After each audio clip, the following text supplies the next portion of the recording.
We are live. You're live. Hello, everyone. Welcome to the HockeyBuzz cast trade deadline extravaganza.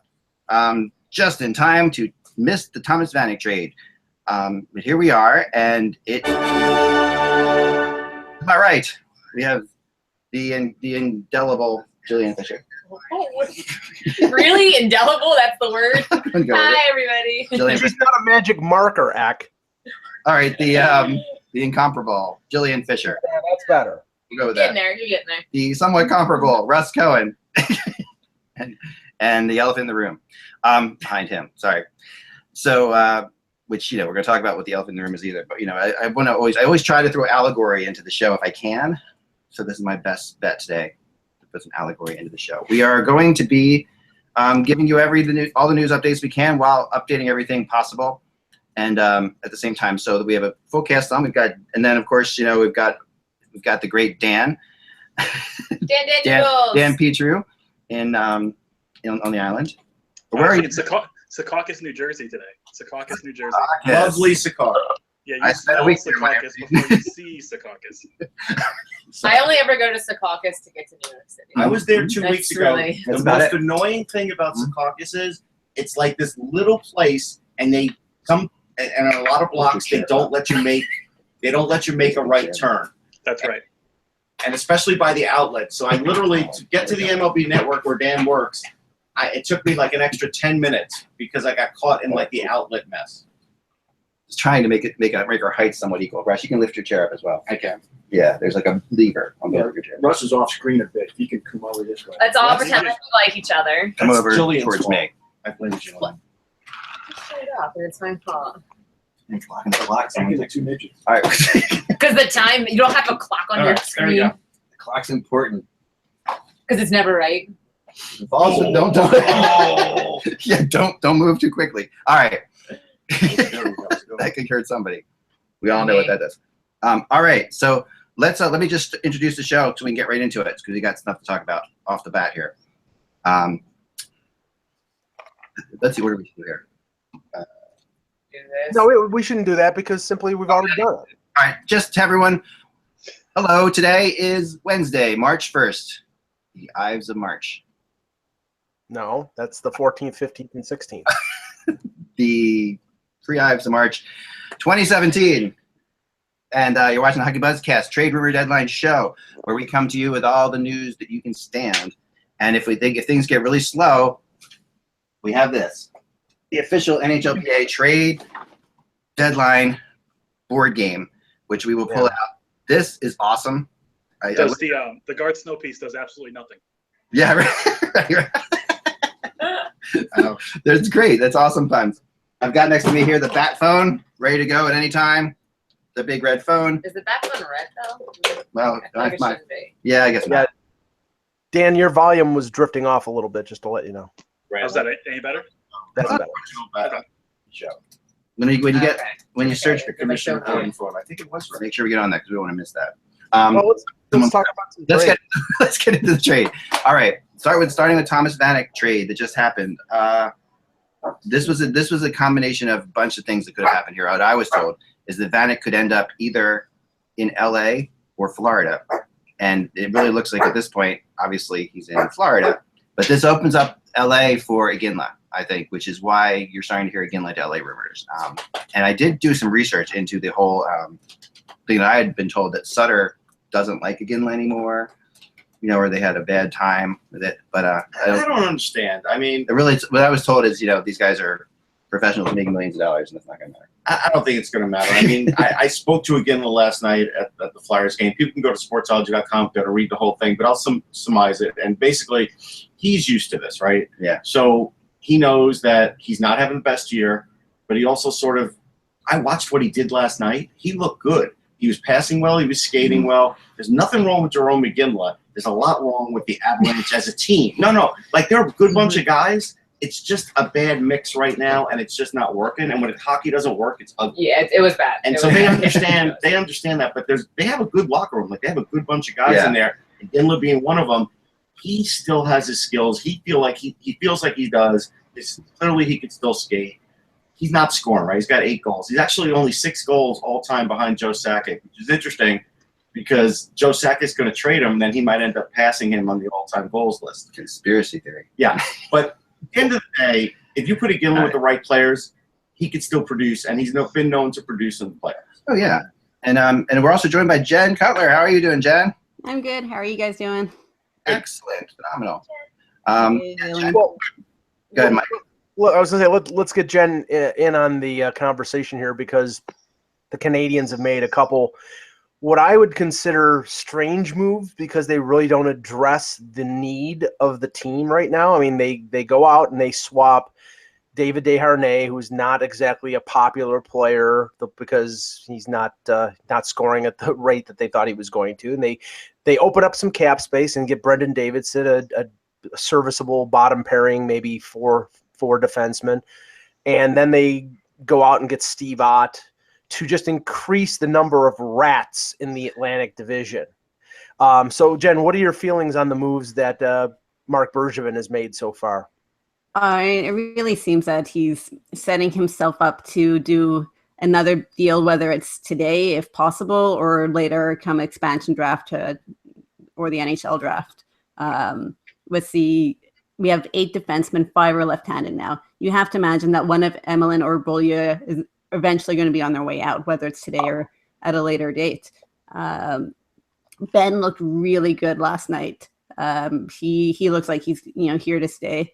And Beaulieu looked really good next to him. So I think it would have to be a really good deal for Bergevin to move him now because that could be a really strong third pairing for the Canadiens going down into the playoffs. He really stabilized him.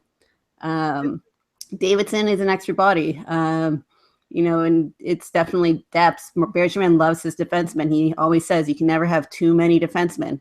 He's a former defenseman himself. Right. So it's not surprising that he's making these moves. It seems like he's lining up the dominoes for something else to happen. Ott came out of nowhere. Nobody really expected him to make that move for another depth bottom 6 guy. He'll help the penalty kill. And I mean, if you have Gallagher, you have Shaw, and you have Ott, nobody's really going to want to go line up against the Canadiens in the playoffs. They're set up for a series with the Senators or a series with the Bruins. It'll be a lot tougher and a lot more annoying, to play against.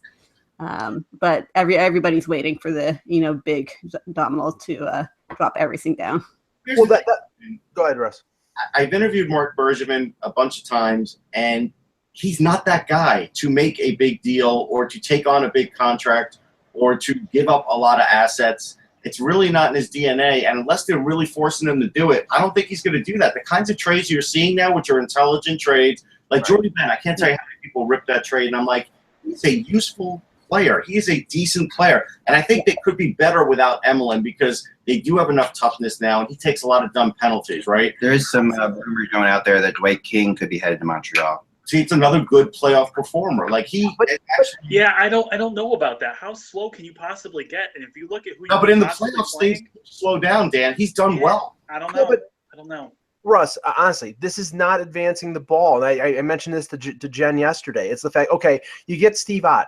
Now you probably have the most unlikable team in the league with Gallagher, with Shaw, with Emelin. You're trying to outdo the Senators who get who just gets Alex Burrows. If you get Dwight King's a third, fourth line guy at best. You had a couple depth defensemen in Ben and Davidson. You're still not addressing the area that they need to address, which is a top 6 forward who can score. They've got 3 of them right now. They've got Galchenyuk, they got Pacioretty, and they got Radulov. Plakanec has been, I think, Jen, and give me your opinion on this. I think Plakanec has cratered in the last, probably in the first, 2/3 of this year. I don't think he has much left. At least he hasn't shown it. Maybe he gets some new verve out of being under Claude Julien. But right now, I think they have 3 forwards, and you can't win in the playoffs with 3 forwards. Absolutely. Only now you have Pacioretty who's scoring. You have Radulov chipping in. He scored for the first time in 6 games the other night.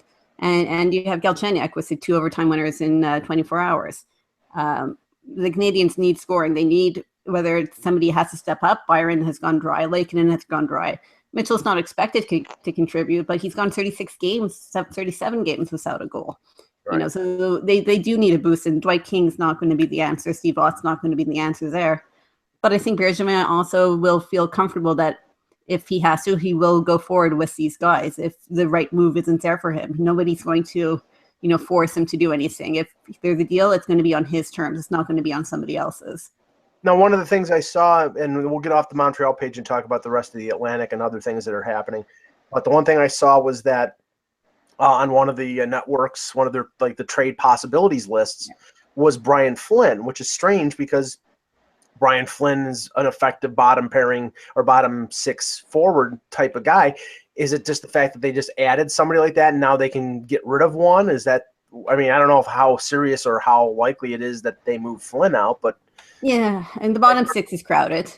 There's no doubt about it. Flynn's been in and out of the lineup. He was in last night. Before that, he was scratched for 2 games.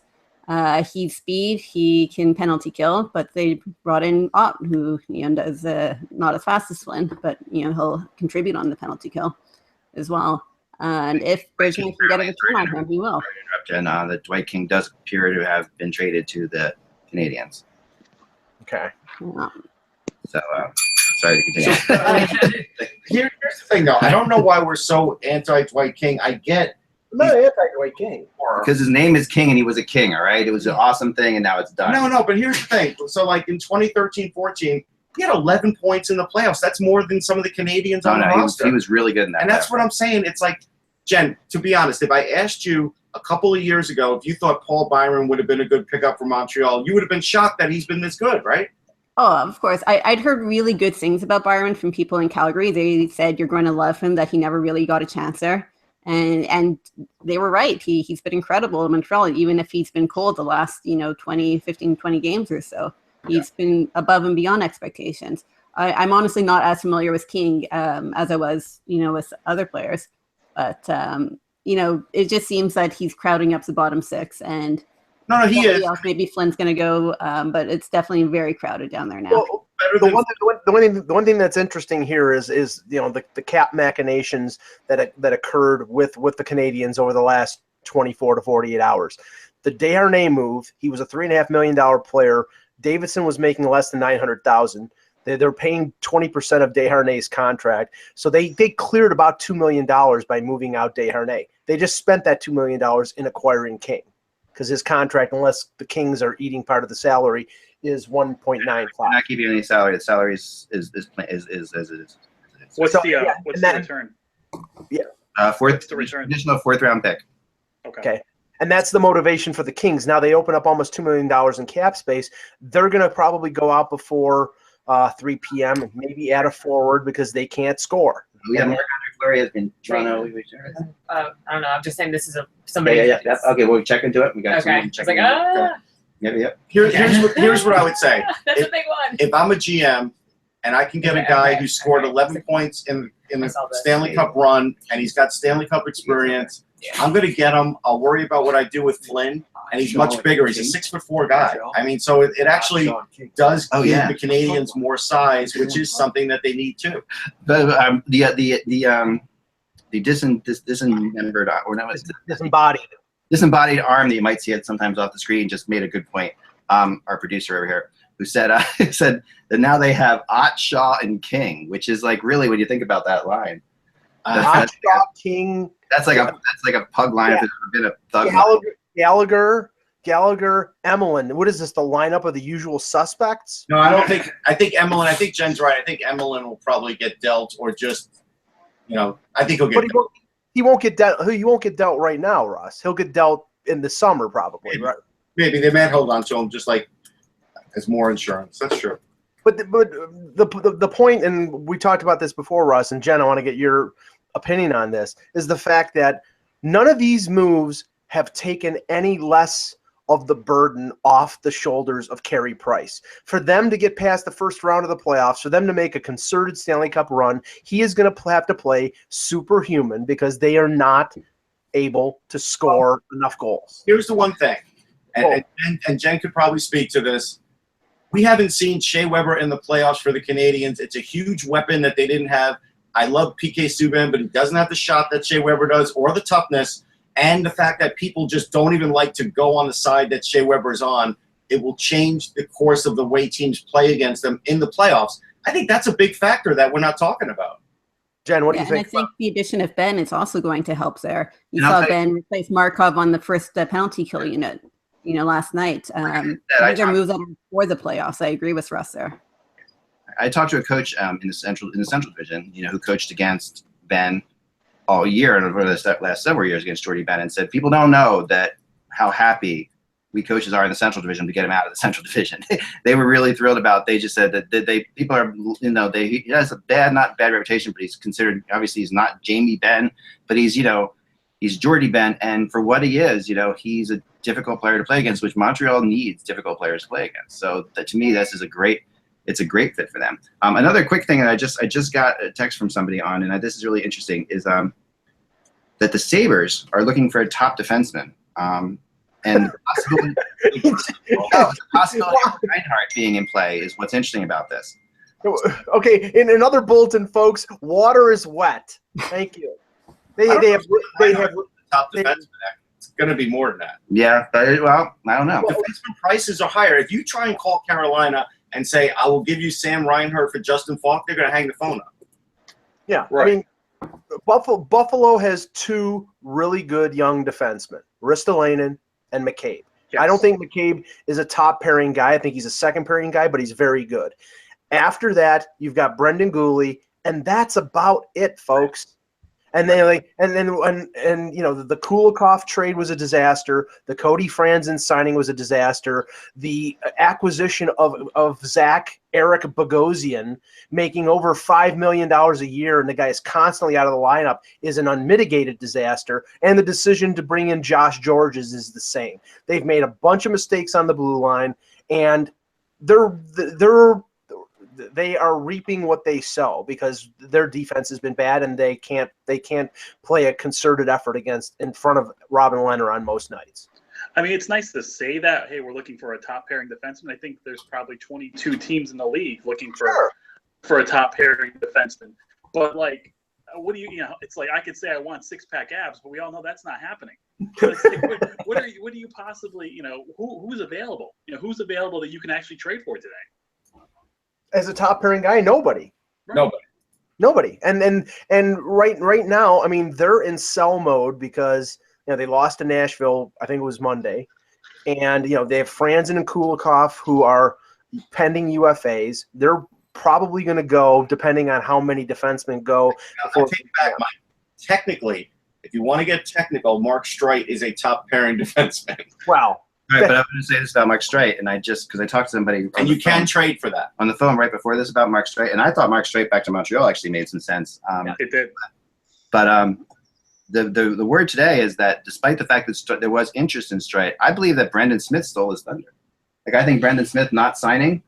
No, but the Kings keep moving cap space. I still think the Kings are going to get Streit. They could, but there's very little interest. I was told there's very little interest in Mark Streit today, and there's that people in Philadelphia are kind of surprised by it. Until the last minute when And it could happen, yeah. But Dean Lombardi makes that call and says, all right, let's make this they were trade." surprised before about how much interest there was in him. So it's it's just for what it's worth. It seems to have shifted there a little bit. Also, it looks like that the Predators are basically acting like they're done. This is interesting. This could be the earliest the team has actually said but the Predators really haven't. Apparently, they're pretty happy with where they've been. I mean, they've won 5 out of the last 6, something like that. So they're. Can you confirm that David Poile has lunch plans? Can you? No, I can never confirm anything David Poile does. He's going to Subway, Russ. Don't eat the David chicken. Poile doesn't talk Hold on. to Don't eat anybody. the chicken sandwich at Subway. It's not even real chicken. It's chicken and soy. And soy's not bad for you, but they advertise it as real chicken. Just letting people. Also, Go if ahead, you Dan. want a real look behind the mirror of the window, you want to look behind the curtain of Subway, just Google Jim Gaffigan and Subway. You're going to laugh for 12 straight minutes. Dan, volume up if you can. The Ranked. Yeah, This was weird. Subway Ranked. Canada too for our Canadian friends. That's where this report came out of. Anyway, Jen, you've seen the Sabres a few times because they play the Habs a lot. I mean, to me, they're a team. There's a good young core there. Maybe they found their number one goalie, although there's still some questions about Lehner. But to me, their defense is probably 2 players deep, and they really need to address their problems on the blue line.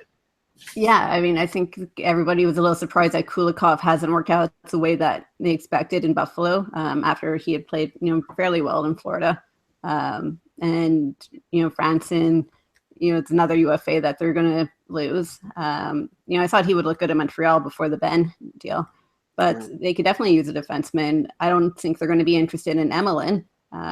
They'd probably be a lot more interested in Beaulieu than they would Emelin. Well, they don't have a good track record with ex-Hab defensemen because, to me, Josh George is there's a bullet that the Maple Leafs dodged. Thank God that Josh George has decided he didn't want to play for Toronto because he played so long in Montreal, because that would have been another contract that they would have probably sent to the Marlies and eaten because he was such a big. Mike, I do want to give Sportsnet credit because – how fans always say, well, if you trade for this guy, I'll drive him to the airport. It looks like somebody's driving Brandon Davidson to the airport, and they're literally interviewing him in his car.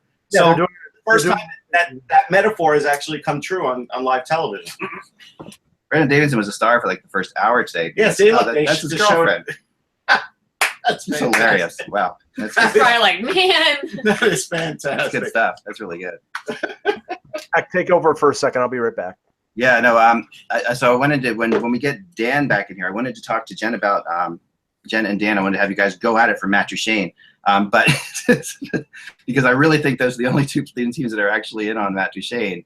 And with all these other moves, it did come out. I guess somebody just wrote. I think it was Pierre LeBrun said that the Canadiens aren't done, which I think really means that they're still in on Duchene, because I think that's the only thing that's left. And I don't get whether Matt Duchene's going to get traded or not, but.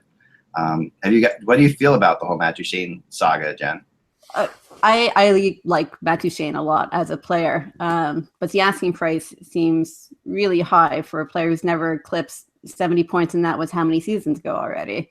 Yes, he's been in Colorado, but to lose, I've seen the rumors of a first round McCarron, Juleson, and Beaulieu. And another first, it's like 4 first-round draft picks for Matt Duchene, who would be a second-line, center. It seems like a pretty steep price, as much as I'd love to see him in the Canadiens uniform.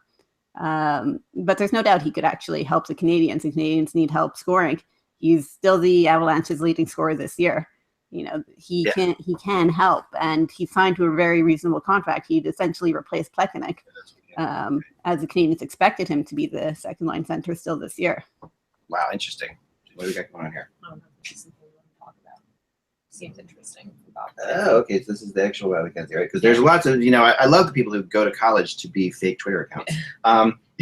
Do we know that that's the actual? It says ESPN Bob McKenzie. I think that might be wrong. No, that's not. ESPN, not ESPN. Oh, we love Lord. fake Twitter people. They're the best. Sorry about that. I'm with you, Jen, on what you said. I really kind of agree with you completely. It honestly has been, it seems like, forever since they've had a player like Matt Duchene in Montreal. Oh, yeah. No, and a 1-2 punch of Galchenyuk and Duchene would be incredible. It would make the Canadiens a much more dangerous team. There's a reason why he keeps getting invited to Team Canada, whether it's the Olympic events or the World Cup or whatnot. He's considered still to be a, I wouldn't say elite, but, a really high level player. And he's still young. He's not like he's, on the wrong side of 30. He has a lot of good hockey, left in him. And I really want this, we talked about this at the rest, but I really want this to be over for Matt Duchene. You know what? I will say this, though. In the locker room last night, I didn't interview him, but I saw the quotes after, and I saw what he looked like. He didn't seem overly concerned. I kind of don't think he's sweating this out. I really don't. He was for a while. I know he was for a while, but I think as of when it rolled into yesterday, he doesn't seem like he's the player that's worried about going anymore. That's just my feeling. I'm just reading the tea leaves. Yeah, just looking into what and how. I know. He's one of the nicest guys in the league. And to have his and I feel horrible writing a trade rumor about this guy. Just like one of these people. Like I don't want to write a rumor about Matt Duchene. He's just a good person. Yeah, you can see when the Canadiens visited Colorado, his interviews with some Montreal media, he was so, forthcoming, very honest, very generous with his time. And he admitted to being a Canadiens fan growing up. So that even rallied the fans around here. The second you say that in Montreal, you're gold. Yeah, you're gold. You're going out the red carpet for him. Right. That's exactly right. And which is impressive because of the fact that, there are some players who don't want the pressure of Montreal, and I think Matt could take it. But I think that I do think the Islanders are probably slightly ahead of the Canadiens right now in this race. Elliot Friedman's reporting that the Flyers are close to an extension for Belmar with the Flyers. That's on top of the report earlier that the Flyers were close to an extension for Neuwirth.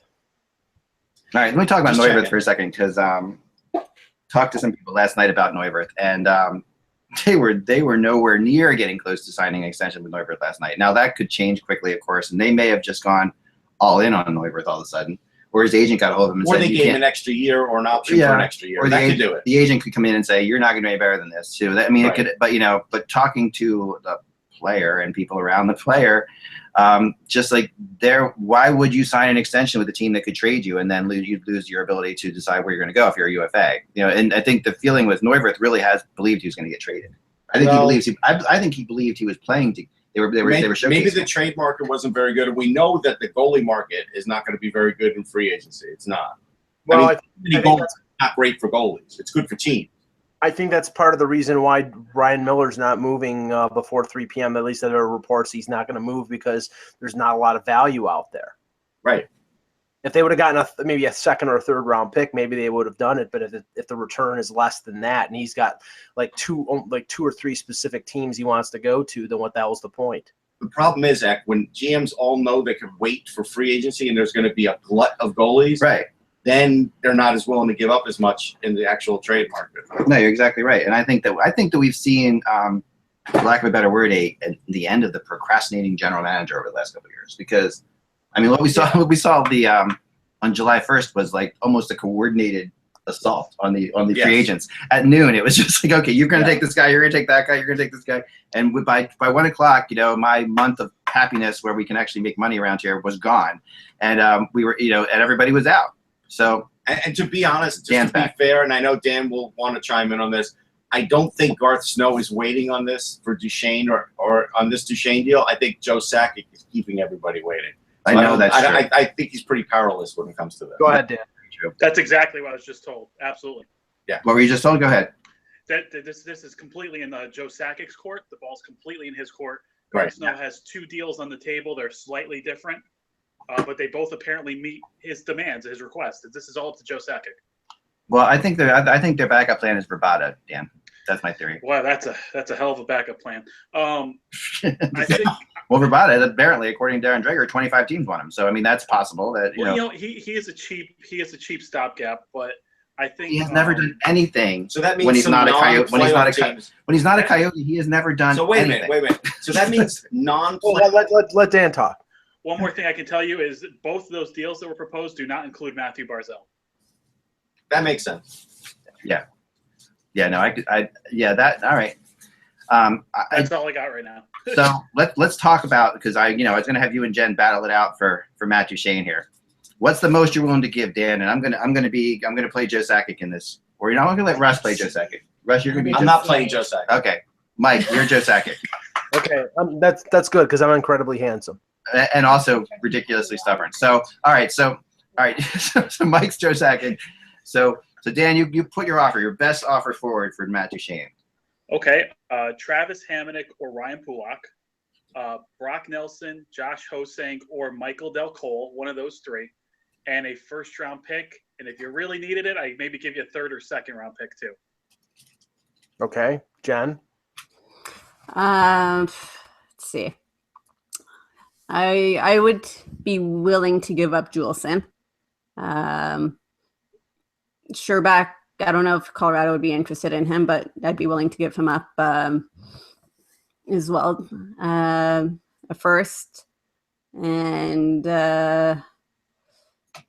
with the moves that Bergevin has made, I'd be willing to give up Beaulieu, but I wouldn't give up 4 players like the Beaulieu, McCarron, Juleson. Okay, let's just say this. If I'm Sakic and I've heard what Garth Snow / Dan has been offering me, I go back to Montreal and say, you got the first name out of your mouth is Sergachev. If it's not, it's not happening. Right. The Canadians are not. Then I'm doing the deal with the Islanders because and I think Bergevin is comfortable, and I think most fans are comfortable with no, it. Markov's, going to be retiring within the next, couple of years. They need a guy like Sergachev. He doesn't grow on trees. Well, let me ask you because Markov's contract is up at the end of this year, and I think he's at 5.75. He's 38 years old, I believe. Will he sign say a 1 or 2 year deal, or does he want to go back to Russia like Datsuk, or where do things stand with Markov?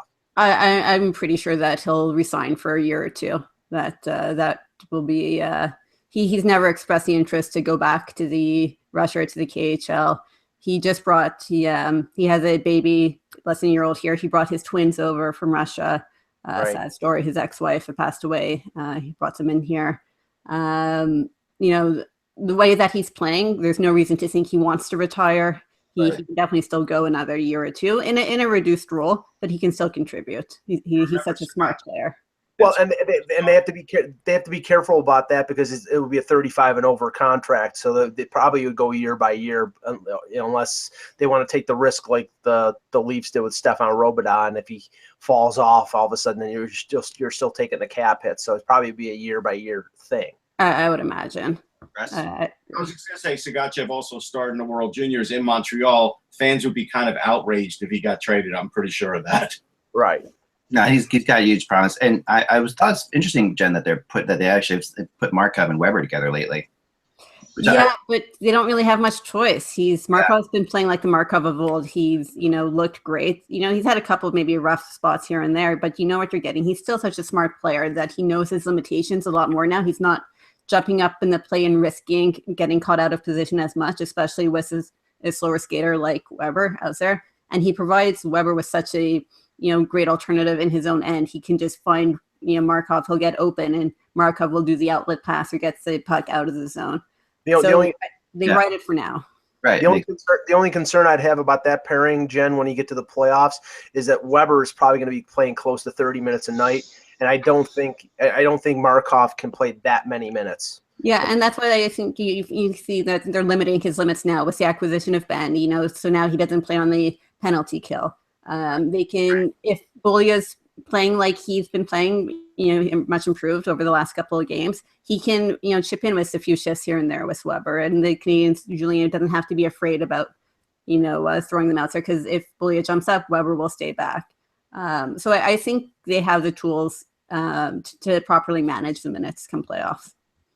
Talk about sort of a schizophrenic team right now.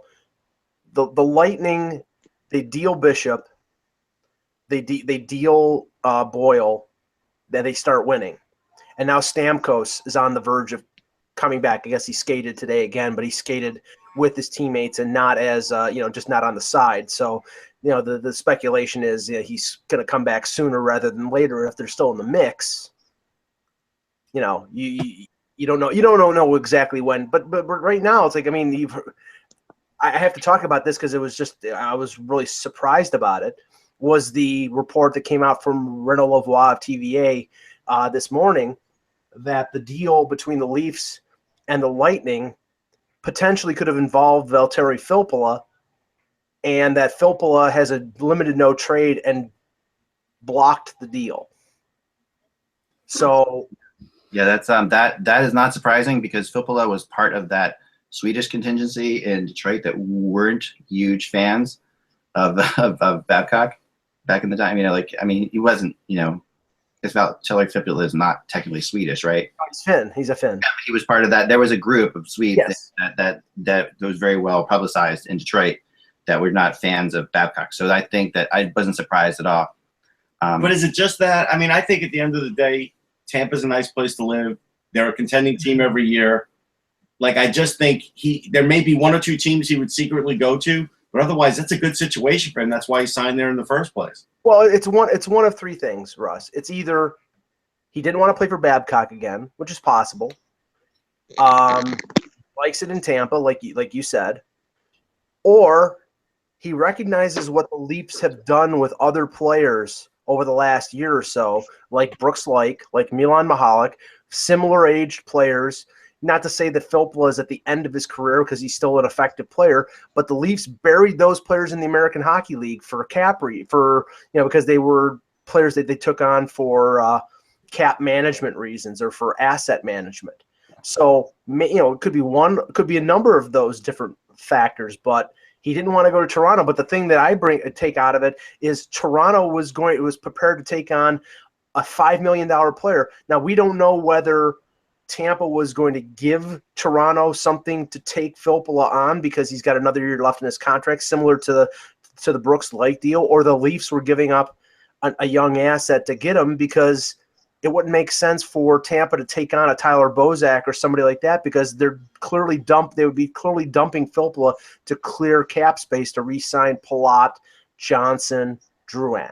So is Johnson in play though? Do we really think Johnson's in play today? I don't think so. Ak, have you heard anything about Tyler Johnson? There were talks that the Predators were talking about him, but I have not heard anything today. So it doesn't look like it. Jillian has kind of a fun story. So Brendan Gallagher actually just got pulled over while talking on the morning show. So as he we were talking about him on there, and apparently he got off with a stern warning. The cop must be a Sens fan. That's what. See, I want to bring this up that I was on the Nashville radio show and got pulled over on the Long Island Expressway. Yeah. The same exact thing happened. It's the funniest thing with Pete Weber, and he'll never let me live this down.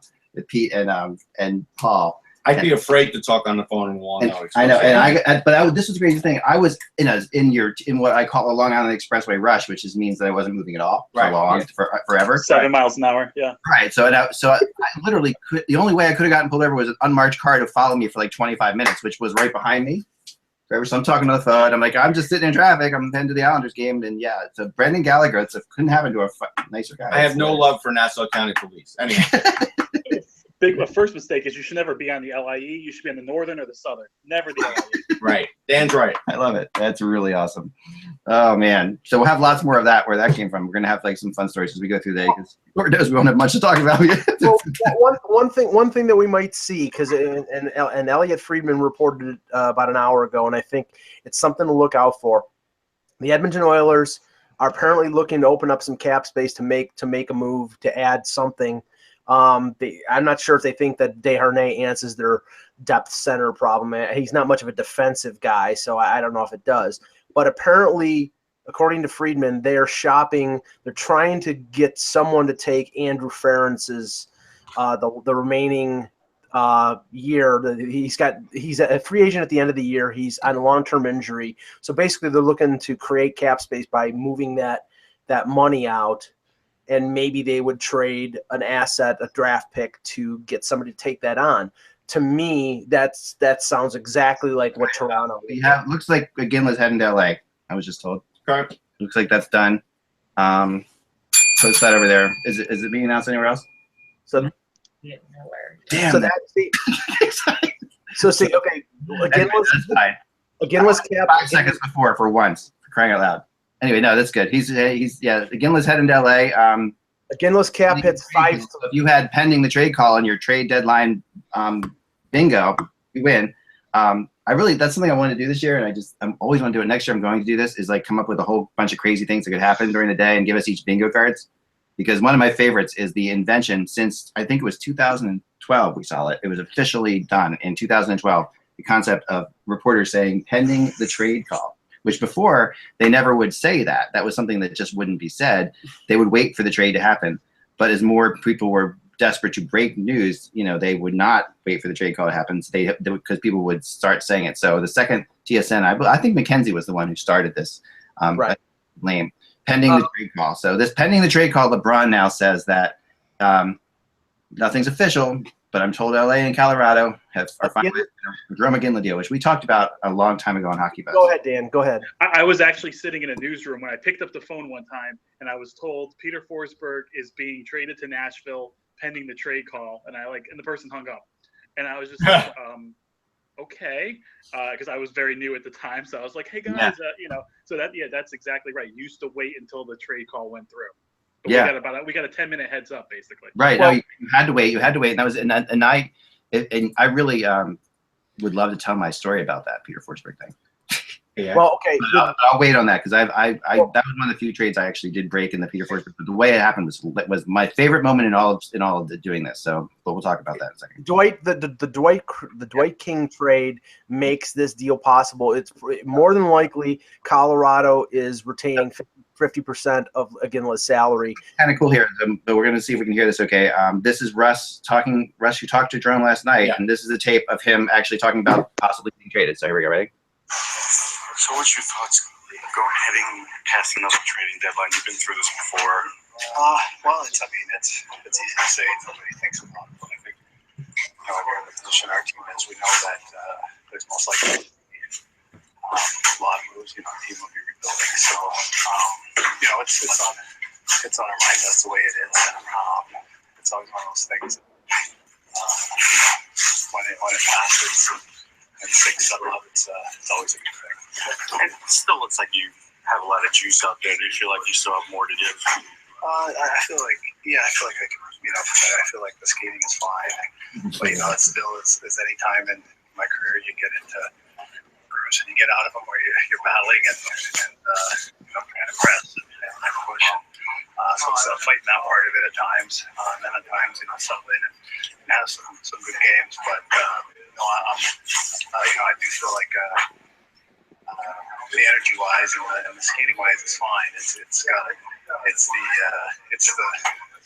grooves and the roll and a little bit of that confidence. I guess whether you're 20 or you're 39 or whatever, you still a couple go in, you feel better. Yeah, right? you feel better. You stop thinking and you just go to the spots, let it release and all that stuff. So we'll see what happens. But That's good stuff. Good job, Russ. Yeah, right from Iginla himself last night. So Russ was probably the last person to interview Iginla before he was traded. Yep. Yeah, I think I reported this. I think I reported this rumor in like 2004. Iginla to LA. I mean, this has been like one of these. The LA Kings have always wanted Jarome Iginla. As strange as that sounds, they've always wanted him, and for whatever reason, just we were waiting for this to happen.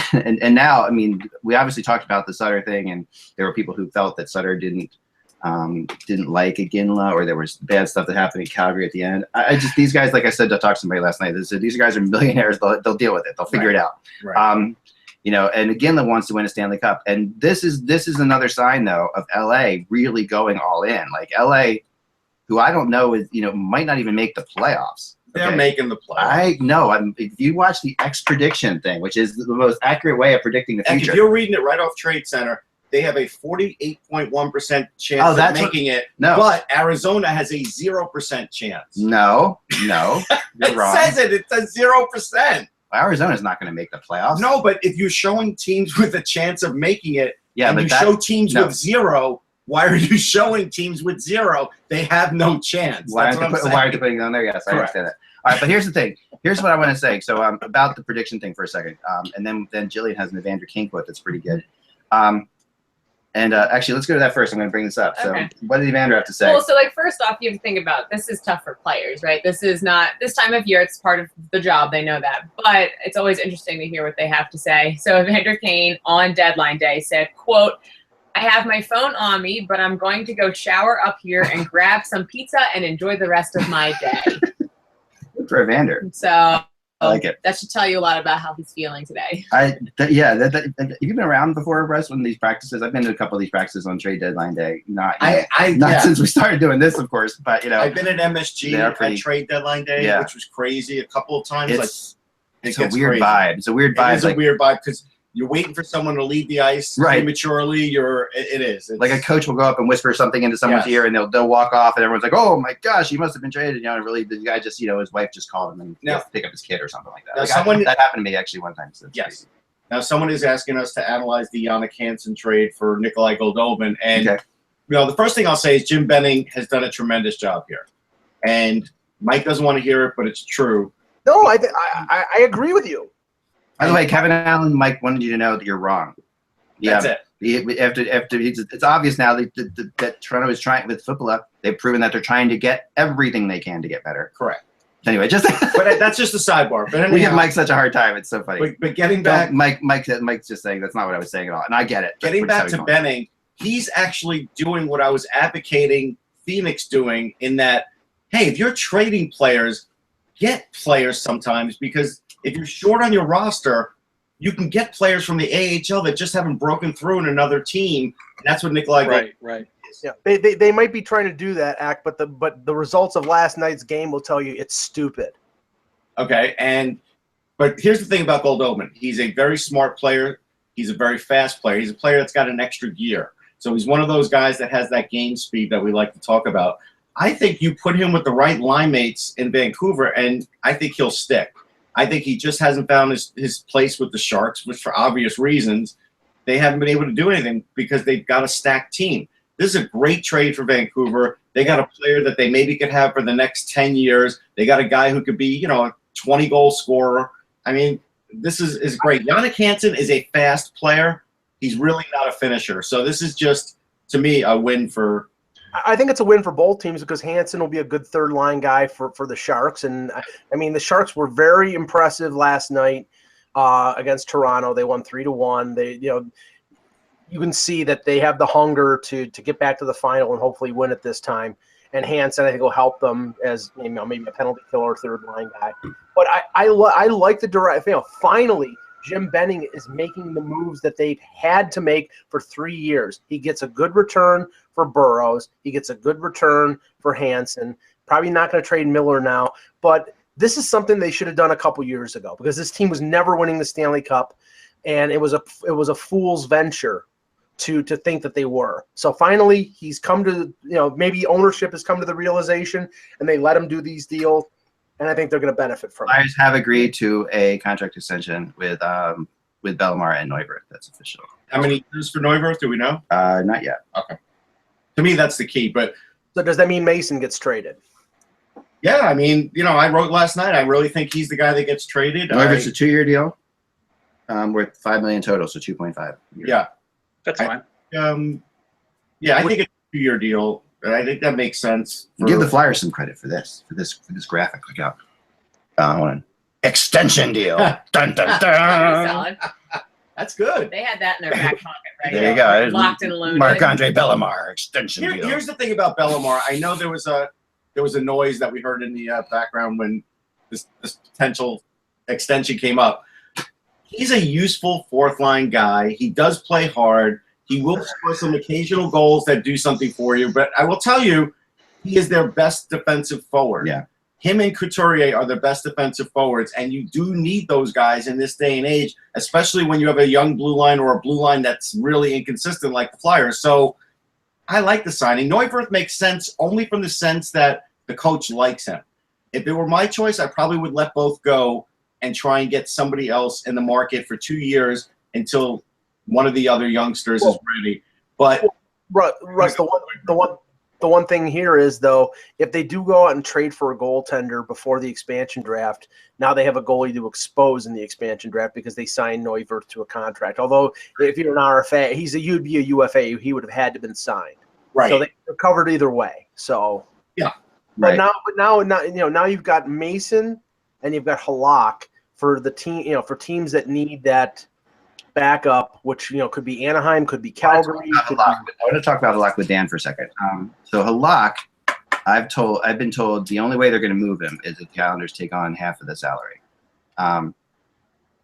That seems pretty unfair. Like it seems like to me, you're getting. I don't know. What are your thoughts on that? It's funny because the Islanders need a backup goalie. Maybe they can trade for Yar Halak. It just seems personal. It seems personal between Gart Snow. I was saying the other day, Dan, when I was on the air, you weren't on the show, but I said this is the first time in years. We're going back before Capuano, really, that I remember talking to the Islanders and them saying that they have their goalie, that Greiss is their guy, and they're committed. He's the number one guy, no questions asked. He's the goalie of the future. He's the goalie for now. They are set on him. To the point where that's why I think this is happening. I think that they really, in their heads, they've found something that no one else knows about Thomas Greiss. That he is a superstar apparently. Well, that's fine if he wants to be the number one guy, but their backup goalie cannot play in the NHL, and you have to play. You're going to need your backup goalie probably 6 to 8 more starts this year. Right. And Berube can't stop a beach ball. He's not he was set up in the press box. We really don't know what he was. He was definitely ruined by the 3 goalie rotation. It just seems personal between Halak and Snow, and that's no way to run a business. Look, you can be mad at the guy, but the guy can help you win games. So, look, if you want to get rid of the contract and get a draft pick, I'm fine with that. But if not, you gotta call him up. He's got to be. You tell him he's the backup, but he's got to be on that bench. Yeah, I'm with you. It's frustrating. It's really frustrating because it's frustrating, and I think that now there's one thing that has happened today, and Jen, I think you'll definitely agree with this because you covered this, and Mike and you guys are both in this division. If the Boston Bruins don't get a backup goalie today, I don't understand what's happening in the world. Like literally, like this will be equivalent to what happened in November in the United States election. Like I do not understand Boston. Would you come on? No, I can't see Boston. No, that would be how surprised. I'm not saying anything against Trump. That's how surprised I am. Okay. It's just the surprise part of it. Nothing against Trump. I'm not going to do any political stuff. So Please. nothing at all right now. But anyway, You're just saying it was a surprise, right. and all political analysts agree. Right. No one thought that would surprise. happen. I would feel the same way if the Bruins didn't get a backup goalie today, because that's how much they need a backup goalie. it's exactly the same thing. You're right. That comparison is exactly the same. And how much they have to. I mean, what they've done. They've gotten rid of Julian. They brought in this other coach who's doing well, but still, there's that new honeymoon period of a coach or whatever, and yet they're sitting there and they have gotten, I think, a total of 5 points in 20 games out of their backup, and but they're 1 point out of their 1 point in the playoffs or something like that. I mean, the difference, it's just insane. I mean, this is a team that can make the playoffs so easily with a backup goalie. And Khudobin won his last 2 starts. I know, but again, it's just ridiculous. Everyone in Montreal hopes that they don't get a backup goalie. They're like, leave it the way it is. Run Rask into the ground. They'll be quite happy.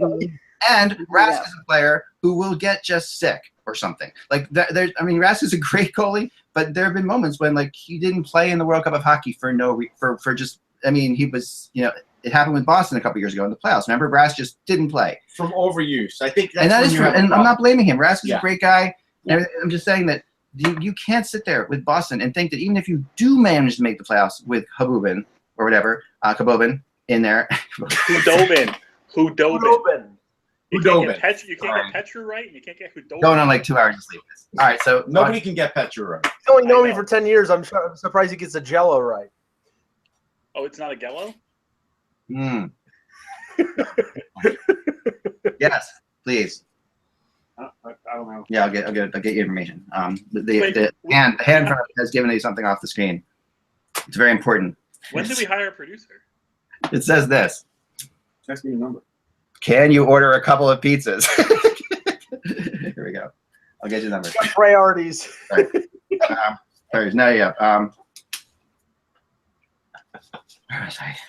Okay, yes. Khudobin. That's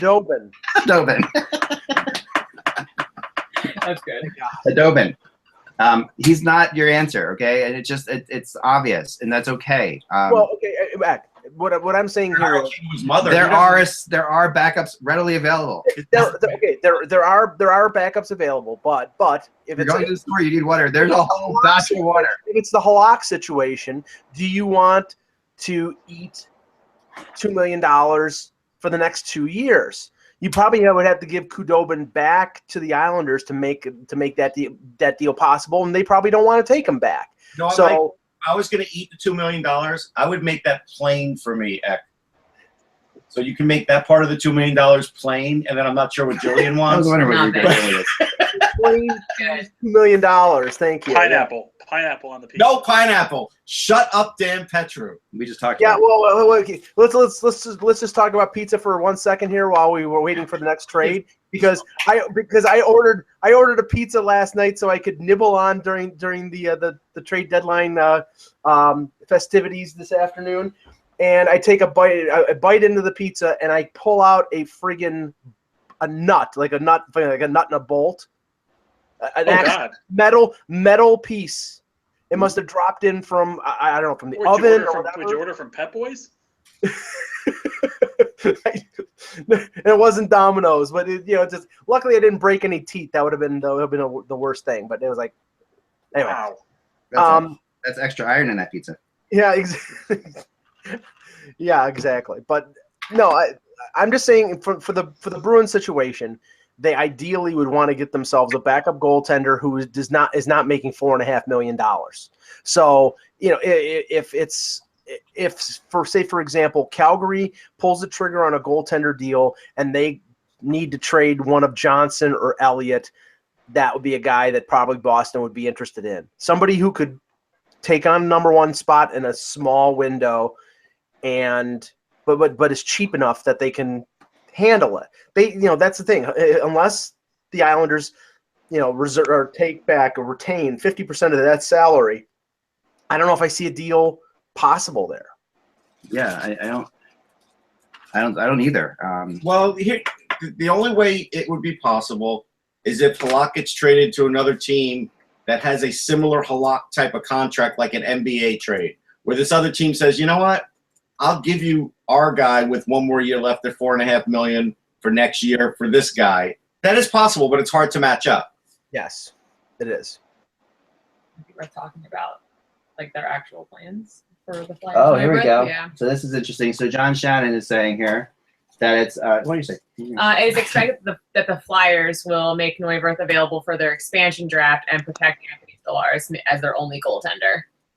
Yeah, I don't get that.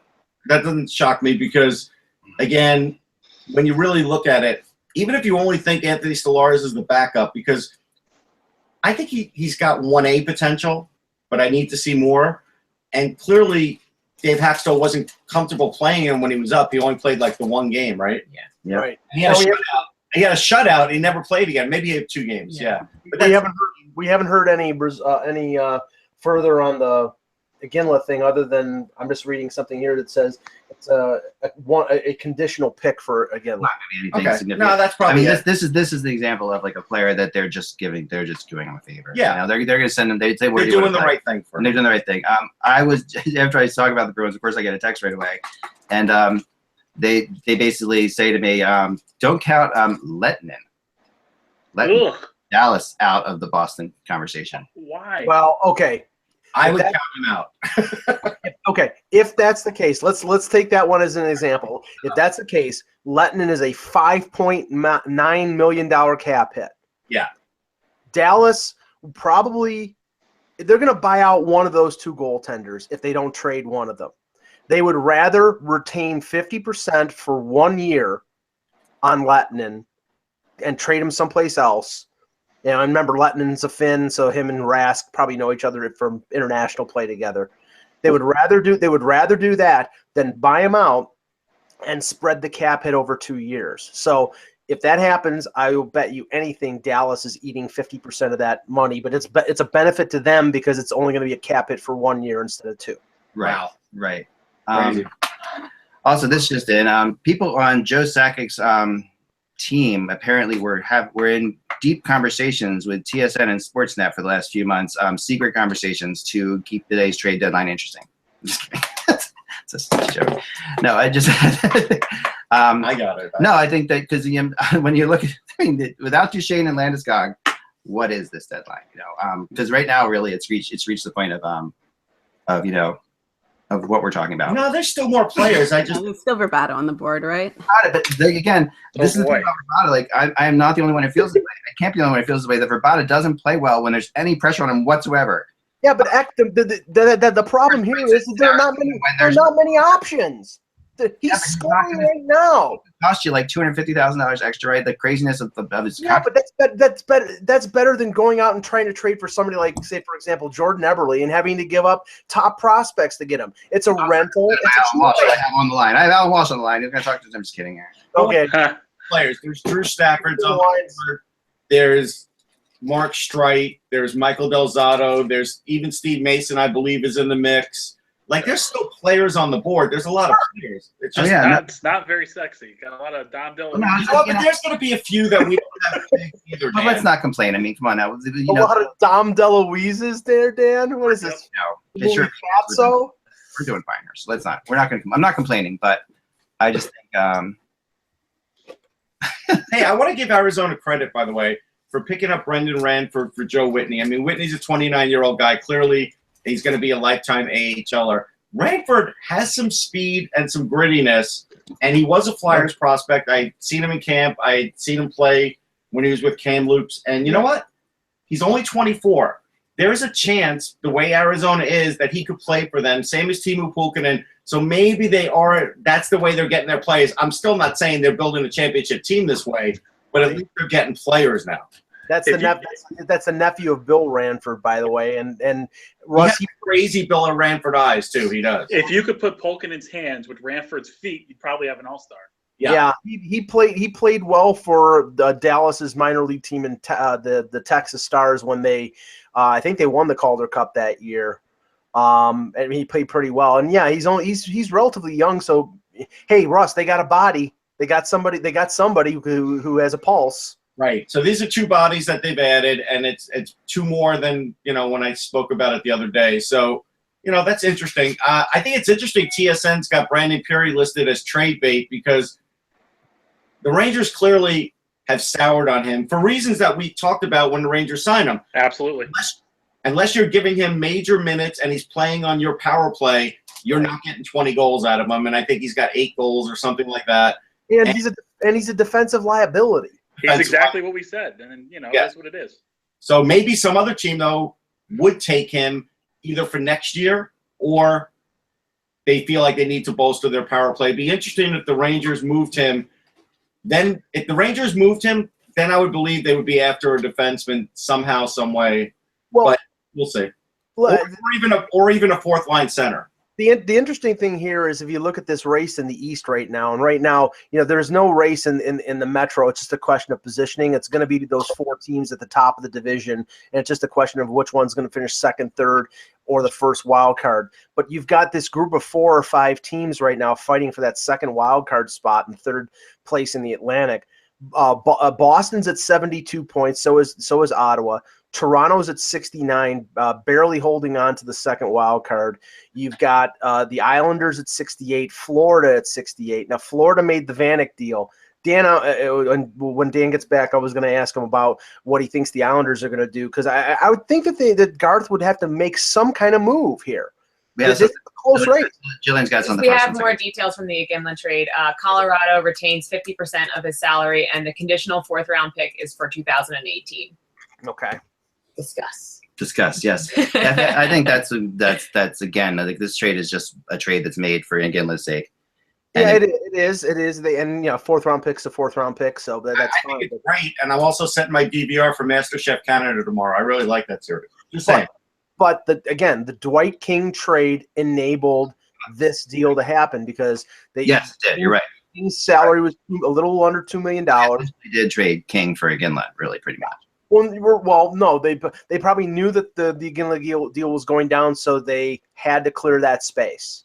Maybe they had it already set up that if we're going to do this deal, that's the way general managers that they're always setting up contingency plans to make some sort of other move. So that was the case. But I did get a call, guys, and I don't know if you were talking about while I was away, but the call told me that the caller told me. The caller told you. Yes. The caller told me. The source told me that the Oilers have contacted the Flyers about Steve Mason. See? No, you were I just know Dan made a face upstairs because were you mentioning that exact thing when I went upstairs? No. I was just saying that Mason's available, and Dan sort of was like, yeah, whatever.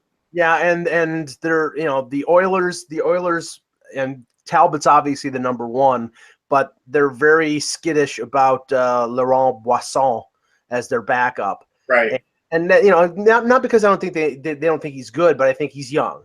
He is young, though. I mean, Jen's allowed to speak French, Mike. He's getting up there. But he is young, and this would really fortify their goaltending. I mean, the only thing about Mason that I'll say as a negative, and I like Steve Mason a lot, he's not been proven to be a great backup because he's a guy that needs a certain workload. Talbot's actually the better backup, but Talbot's also the better goalie. But still, this fortifies him.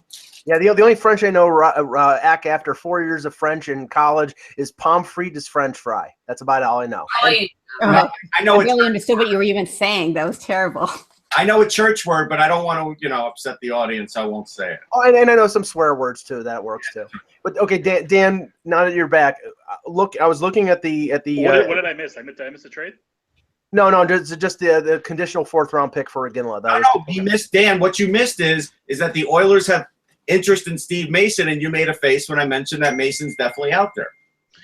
I was making a face too that pommes is actually Flemish because French fries are not French; they're Belgian. Did you hear me say that only Jen's allowed to speak French? Got Yeah. that right. All right, good. Cool. So just for some. I know some French swear words, Zach.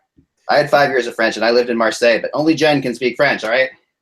Yes, and I'm the Anglo here too. So There you go. Yeah. So, I'll be right back. Hey, I don't know if anybody's seen it. Last night, I think for the 2nd consecutive season, Flyers fans have thrown their hats out for a non-hat trick. That was And awesome. this is a PSA I'm going to give right now. Fans of all teams, hats cost $30, $35 now. We're in the video replay era. Please wait it out until you throw your hat. And when he scored, when that went in, immediately Simmons shook his head and pointed to Voracek. Like he was knew. trying to save He them. was like saying no, and he kept shaking his head. Voracek after the game, when he was interviewed after the 3 stars, said, "I apologize to all the fans who threw their hats." I can say this: I've only thrown my hat once on the ice because even back then, hats have always been expensive in relation to what you're paying for. And it was back in the mid '90s. Kent Manderville scored a penalty shot goal for the Whalers, and it was a hat trick. And I was like, I'm never going to see anything this crazy like that ever in my life. I took my hat off and I flung it on the ice. That's the only time ever. Yeah, Kent My Manderville wife went to college with Kent Manderville and may or may not have dated him. I do not know. She won't admit to me what happened, but yes. That's amazing. Kent Manderville, who's still looking for his jock after he was deked out of it by Wayne Gretzky in Game 7 '93 against the Leafs. Okay, but I think the reason for that is Manderville was a good penalty killer, and you don't want him to be a relationship killer too. It's apparently a very nice Just guy. saying. yeah, but he can't play hockey. And I'm just going with that. Okay, so hey. Okay, Danny, you still there?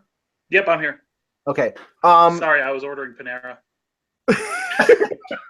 Jesus, everybody's ordering food. I'm They the only only- one who was proactive. I got my food here. Come on. They always sell out of that vegetable pesto soup, so you got to order it ahead of time, and I'm going to pick it up after the show. Yeah, but Mike's basically doing what my 80-year-old parents do. Like, he's got yesterday's pizza for today too. Like, my parents will freeze a pizza. Come on. and then Cold pizza is a staple. Cold pizza is part of the. for breakfast, maybe not for lunch. What was that, Jen? I said cold pizza is great for breakfast. By the That's time it's right. lunchtime. Yes. it's over. Hey, Yeah. I have pancakes for dinner. I have bacon and eggs for lunch. I don't discriminate. Breakfast for dinner is an amazing thing. It's very underrated. Yes. I agree. It might be time to love- hand out the cards for the trade rumor game. Just saying. Well, because, if you're Continue. interested, PK Subban is actually in Montreal right now. Yeah, no, this is a big deal, Jen. Talk about this because PK is coming back tonight, right? So He's there right now. Yeah, he's there. He's there now. He's there now. The game's tomorrow. The He's game's he's at the Children's Hospital today. He Of course was he awarded is. the Governor General's Award for all of his contributions and generosity. It was his charity work. And it's crazy how his arrival's almost been overshadowed by all the trades and the firing and the hiring and everything. It's kind of slipped a little under the radar. Tomorrow, I know the media is meeting with him right now, actually. Yeah. It's exciting. This is such a great guy. Such a devastating trade for him. He's By the way, handled the it really LA well. Kings just tweeted, "Welcome Jerome Iginla," so it's officially confirmed. now. Okay, so So they just tweeted it. The Kings have welcomed him. The Kings have officially, they've made it official. It's now It's Facebook funny. official. Yeah, okay, Facebook official. Twitter Yeah. official All right right. now. They defined the relationship. Is really It's what funny said. because the last several times I've gone to California to cover the Stanley Cup final, I can't get anyone to meet with me. Like, they're the most unwelcoming people I imagine. Like, Really? all my LA friends they're really nice to me until I get there. And I'm like, I'm here in town for 5 days. No one will talk to me. Hey, I have 3 dogs at home. Any chance Panda's on the block? Panda's awesome, isn't she? Yeah, but is she on the trading block? I'm asking. No. She's Okay. she's evil though. Just warning you. Okay. She tortures the other dog, like Buzz the dog, like crazy. But no, We've officially hit a lull, by the way. yeah, no, more on PK for a second because I heard him interview today, and this award is a big deal in Canada. Explain what it is, Jen. I'm sorry, I didn't catch that. Explain what the award is in Canada that he's getting. The Governor General, which is the Americans. He's basically the Queen's representative in Canada. It's technically the head of state, but he doesn't actually do anything except for basically visit and give out awards. No, half the country probably doesn't know his name. Wait, real quick. PK Subban asked what he likes about living in Nashville. Nashville's got some really good-looking ladies. Was his quote. So I don't think Montreal's short on that either. I think I've said That's many, an E5 right there. That's an E5. I've said many times that we've talked about, and this is a horrible discussion to have, but it's a discussion that they just had, just in general about, the best-looking women Stanley Cup final, and it would be Nashville and Montreal.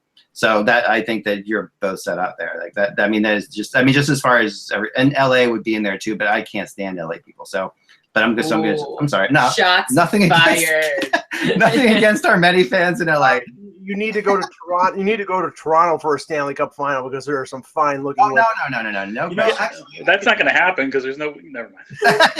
Right, that's moot. That point is moot. I could chime in and debate Jen on something. I did finally have, after like my third or fourth trip to Montreal, the famous Montreal bagel. I may not have had it at the right place. I did like it a lot. Yeah. I still don't think it's better than a New York bagel, though.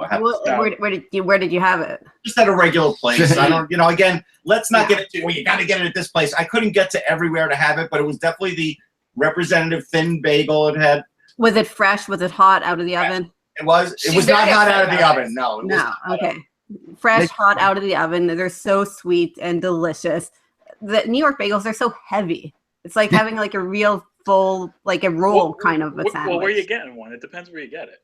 No, but here's the thing. We're just going with the basic idea of what the Montreal bagel is. I think it's good if you're like on the run and you want something light, but nobody in New York wants like a bagel that you have to get another bagel to make it a real breakfast. I think that's really what it boils down to. I mean, you can snack on a bagel here. It's a perfect meal. You can have it for breakfast with, cream cheese and lox. You can have it, fresh on a walk. You stop by, pick up a bagel. It's like our baguette practically. But New Yorkers are getting that as their breakfast. Like they're putting eggs on it. They're putting copious amounts of cream cheese on it. Everything bagel with I'm sure you can put French fries and gravy on it. I mean, I like a salt bagel. I do. I like the Asiago cheese bagel with jalapeno cream cheese. All right, can I talk? Real quick about food. Yeah. When PK Subban was asked what he missed, he said about the Bell Center. It was the smells and the smell of the hot dogs. The best hot dogs in the world. That's outstanding. Well, if I ever go to Montreal, I have to find there's a place apparently that has the best smoked meat sandwich in the world. Of course, Schwartz's. Where is it? Schwartz's on Saint Laurent. Yeah. I have to try it because you've never tried it. Never tried it. That's ridiculous. I believe no. I've been told by enough people that it's like the best thing in the world, and I'm like, okay, I got to try it. But I have places every reporter goes to in Montreal, and that's one of them. I can't. You have to go like straight from the airport, right, or from the 401 down the 40, straight to Schwartz's. It's right there. Yeah, it's totally amazing. It's fine. You have to go. No, I know. All right, so I'm going to talk hockey for a second. As they're interviewing Iginla on DSN. All right, so every year the trade deadline ends. People are like, what are you going to do at HockeyBuzz? What's happening now? We still are here. And we still work really hard. And this year especially, because of we're going to have more trades. And I want to talk for a second about the Golden Knights today. Okay, and so we talked last week about the Golden Knights from Vegas and the concept of I texted somebody at the NHL and said, will they be involved in the trade deadline? And they said no. No, and because they will settle their deal. They're hoping to settle their deal on March 1st, which they did today. So they've settled their house. They walked through. They did the walkthrough. They got everything they need. They made sure the toilets work. Everything's fine. The Vegas is settled. But they're really not going to make it. They're not really involved in the trade deadline, as we talked about. It's kind of a little bit misrepresented today because honestly, they can't trade for any player that's still playing. And there is no deadline for Vegas. Like the kind of players they're trading for, they can trade for any time from this point forward. Right. So basically, yes, they are open for business, but the trade deadline itself does not affect them. So because you can still make trades after this. Those players just aren't qualified to play in the NHL, and Vegas can't trade for a player that's playing right now in the NHL anyway because they don't have a team. Right. But they can sign unsigned college free agents. They can sign free agents who play in the KHL whose team gets eliminated, they can sign. They can have a first jump on those guys. It is a That's little not surprising. happening I was today, always, no, it's not, there's no point for them to do it today. Right. Well, yeah, Because college season's not over yet. right, and there's plenty of other stuff going on. You know, they're going to let this all play itself out. There's a free agent at RPI that should get signed. I'm not going to give out the name, but I'm just letting people. I know exactly who you're talking about, Russ. If you know, if you ever get on a Hockey Rumors show, you should talk about that, Russ. That would be a good idea. Who I think you're not going to give out the name. Yeah. What the hell is that about? I'm does not going to Vegas have an AHL affiliate yet? scouting. Let people scout their own players for that. They don't. Not yet. I don't Vegas does think. not have an affiliate yet. Okay.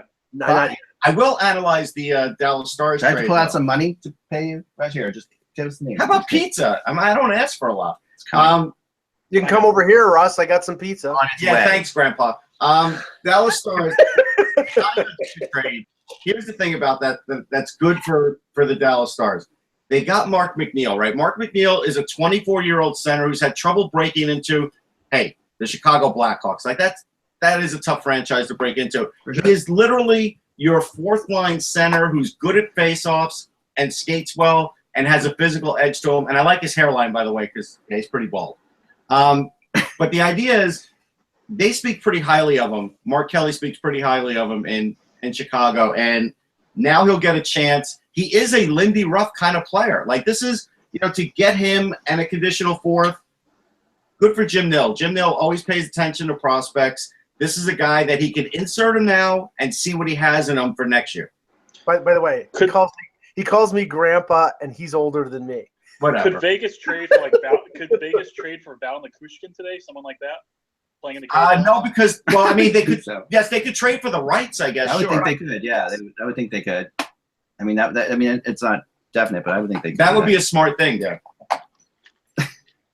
All right, so let's talk about other things we're going to do at HockeyBuzz still moving forward.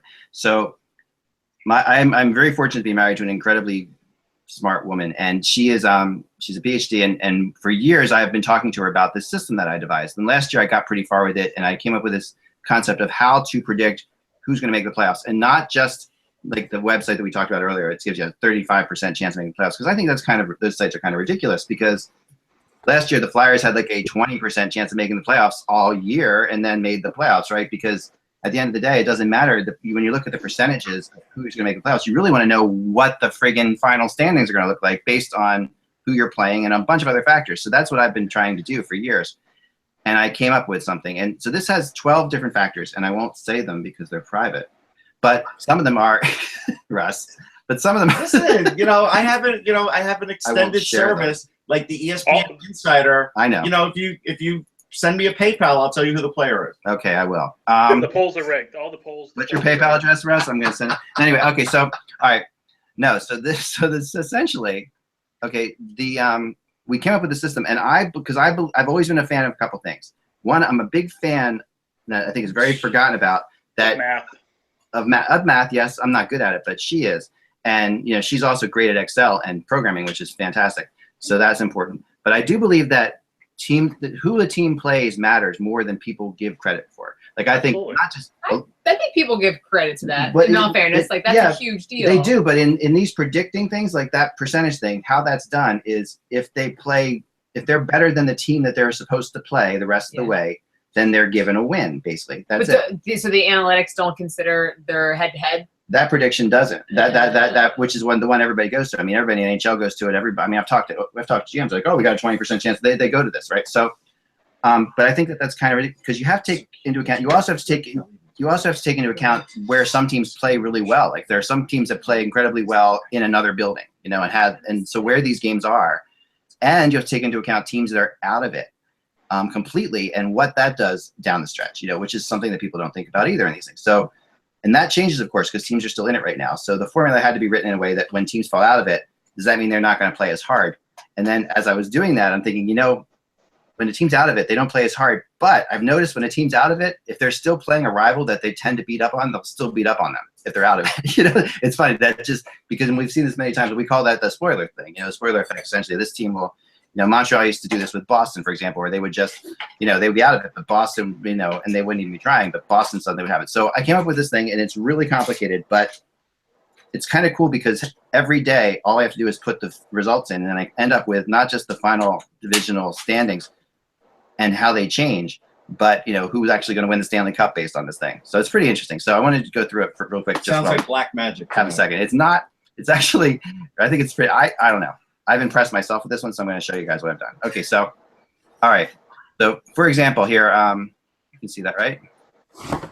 Okay, so here when you look at this, so the Eastern Conference right now is playing out like this, and and this isn't all that different than what we've seen so far here, right? Except for the fact the Blue Jackets are perhaps falling into the wild card, and here's the outside teams looking in, and Boston the closest to making it. But this shows how difficult it's going to be for anybody but these 8 teams to make the playoffs. By this gap being 9 points is a big deal. Okay, so that this is the projected final standings right now. If of all the teams playing out against each other, and the Western Conference, the same thing in the Western Conference. Some people are, people are mad at me about Toronto, Mike, that I put Toronto here, but Toronto's schedule is tough. I mean, this is not. I'm not doing this on purpose. Like this. I know. No, it's mathematical stuff. That is one of the reasons why I've been talking the way I've been talking about if you look at their schedule. I mean, they just started their West Coast swing against now they play the Kings and the Ducks back to back tomorrow and Thursday. They play Florida twice. They play Columbus twice. Right. It's a very tough schedule. That's why I think the Boyle deal. Boyle is a good player, but I didn't think that was a move that was consistent with where they are right now. But okay, whatever. I agree. So, all right, but then that might make them better. The other thing that this doesn't take into account, then I had to change this around, is what if a team is basically trading away their players? Like for example, Dallas is not out of this thing based on this. They actually, because they've pretty good record against teams, they actually have a pretty easy schedule, and yet they just traded away Oduya and they traded away Eves, right? So one second. They beat the Penguins last night. So the strange thing about this whole thing that's really crazy about it. Go ahead, Mike. You have something? No, just want to say. What? 90 minutes to go. Okay, thank you very much. We'll get right back. This is the only thing I'll talk. I just want to explain this to everybody while we have you. While we seem to hit this lull. All right. So the Western Conference. Here you go. The same kind of thing. Now, and then it gets down to playoff predictions. Now, in playoff predictions. Now, here's the thing about them. Before I go any further. This last year really nailed like all the teams who would make the playoffs right after the trade deadline. I did the same exact thing, and I've even perfected it more. So I think it's going to be really good. But look at Dallas, for example. They end up 6 points out of the playoffs right now based on this thing. The Kings end up 12 points out of the playoffs based on their schedule and who they're playing and how well they play against those teams. The Kings who are just traded for Iginla, the Kings just made all these moves. That's where this is flawed, because I don't think it takes into consideration the mathematics. It doesn't take into consideration the quality of the team and the quality of the players and the experience of the players. Like LA is a Stanley Cup winner. Right. No, you're right about that, and I agree with you. Now, what'll happen though is if LA wins a couple games here, that'll quickly shift. The way this works, it'll quickly shift. It does go. There is a streak formula to this that if a team is hot, but they're not winning a couple games. Again, they lost another game in overtime last night, right? So the predictions throughout this, right, and this predictions are really based on, this says like the Capitals beating the Islanders in 6 and the Blue Jackets beating the Canadiens in 7. So it's really, so this is the first round, and then it all comes out to the Capitals being the Stanley Cup champions, which everyone can say, okay, that's obvious, they're one of the best teams in the league. But generally, now we know it's wrong. But generally, yeah, I know. But generally, what happens with this is really interesting. The year the Kings finished in 8th and I did this and they won the Stanley Cup Finals, they were the team that came out winning the Stanley Cup Finals based on the path they had. This is all based on the paths you have. So why the Caps have never been, even last year the Caps were out in the second round based on this, and they did go out in the second round because of the path they had. So, and then finally this is like the true winner. So like last night basically, and then we'll get on with other stuff. I appreciate you guys listening. This is just like math class for me. No, but I want people to understand it when they go and check it out. That's why Dan is yawning. I'm going to be doing this every day, adding this to my blog every day. So the true winners last night, okay? Fine. We know who won and who lost, right? But these are the teams that actually gained points last night based on. So if you were supposed to win last night's game and you won, you don't get any points in this final standings, right? So that's basically how it works out. So like last night, actually, the Rangers were supposed to beat the Capitals in that game based on the way this all played. The way all the factors. Weren't. In this, they were. In this, they were, but right, in real life, they weren't. I'm just saying. Of course, Shattenkirk gets traded, so that these kind of things don't play into this, right? It's the emotional. Okay. So, and the Oilers pick up 2 points. Calgary picks up 2 points. Dallas picks up 1 point. Now the Kings lost, but did pick up a point last night, and that's pretty funny because people are sitting there saying, okay, they were supposed to lose outright. They, I think, lost in overtime last night.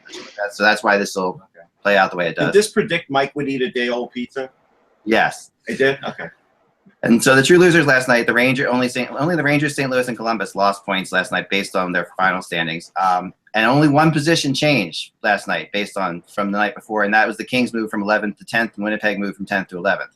So, and then I'll also have this at the bottom, which is tonight's predictions, and it has the Blackhawks winning in regulation over the Penguins and Tampa winning in regulation over Carolina. So, anyway, I just want you guys to see this. We put a lot of work into it, and I think I've been looking for a long time myself, just a way of actually coming up with something that is more friendly than what we've seen before. Like the concept, a lot of the concepts. I think when we've seen this kind of stuff before, the percentage thing is great, and this percentage is winning. But to me, I'd rather see it in standings form like that. Like this is where they really should fall if everything works out the right way. Dan? Go ahead, Dan. Just some reports coming out of Colorado that it's unlikely that Matt Duchene will be traded today. For Adrian Dater. Adrian Dater. Or Russ Cohen. I wrote that last night. I said it today. How about giving me a little respect? Adrian, yeah, he's okay. Let me see if I can get Adrian to shut up. You're getting pizza. That's all you need. Adrian was going to call in and talk to us. Let me see if I can get him to call us, okay? I'm not surprised by this. I mean, no one is surprised by this, right? This is basically... No. Our pizza's here, by the way. Pizza. I was just told that someone's at our front door. Yeah. I'll get it. Okay. Got it? We're going to shift for a second, but Back to pizza. I'm going to call Adrian Dater. You guys continue to talk. Russ, you can continue talking about this concept because I do think that we all sort of believe that Duchene and Landeskog weren't going anywhere. Right. Based on the fact that I heard that the first we just heard the asking price was ridiculous. Then I heard that Montreal and the Islanders both met the asking price. Right. And at that point, when nothing happened, then you have to sit back and say, "What is he doing here?" Yeah. He's stalling. Yeah, I don't This know was what the he's doing. biggest. This was the biggest tease of the 2016-17 season. That's what it was. Sure, Right. but the guys that Mike, you and we're going to get dealt. One of them was dealt Iginla. We all knew that. I think Rene Bourque could get dealt. He's been dealt a few times. He is a guy that has some value. He has 9 goals this year, and if you could add a guy with experience like that, I could say Rene Bourque. To me, is a guy who will be out there. Someone will want him. Act your video cut out. Duchene's going to be miserable at 305 today. No, he's not. They Yes, are he is. very. He likes it there. No, trust me, he likes Yeah, it. but I think this just delays the inevitable, Russ. And I think yeah. I mean, this might be he was. I mean, we've seen this many a time where negotiations for a potential deal, they happen, they go a month or two, then they pull back at the deadline, and then the deal gets revisited in the summer, and then the deals. Because obviously, when you make a deal in the summer, there's a lot more flexibility. You can trade, say, a prospect defenseman, or you can trade a defenseman who might have been part of your playoff run, but you're more free to do that because you can actually replace that defenseman or that other player, in the draft or in free agency. So I let's just say I think they'll trade one of them. I think it'll probably be Duchene because he's got a shorter contract, and he's been rumored to be traded there for how many years? I mean, when Patrick Waugh was the coach. Yeah, but it doesn't matter. I mean, LeCavier was rumored to get traded to Montreal every year, and it never. I think the problem is Colorado has no defined identity. What are the Colorado Avalanche? They have no. I'll tell you what I learned defined last night. identity. Okay, I'll tell you what I learned last night. I was in on the coach's interview with Jared Bednar, and they definitely are building. They have a team that they want to be fast. They want to play hard. They didn't do any of that last night, so the coach was obviously mad. He did think that the trading deadline had something to do with it, but he didn't want to make excuses. And so, this trading deadline is hanging over the head of this locker room. There's no question about it. And I don't think Landeskog's going anywhere. I don't think Duchene is. And after what I saw from Rantanen, there's no way they're trading Rantanen. For what I was, no way. when I was talking around people, they really like him, and there's good reason. Yeah. But Francois Beauchemin is another name that Eck thought maybe could go somewhere. His game last night didn't lend to that. He didn't play well at all. Better Tootin, Rene Bourque, Boschman, probably. Those are the guys that could move, but We have a minor goalie trade. okay. I don't know if you guys mentioned this or not when I was upstairs, but did you mention this? No, No.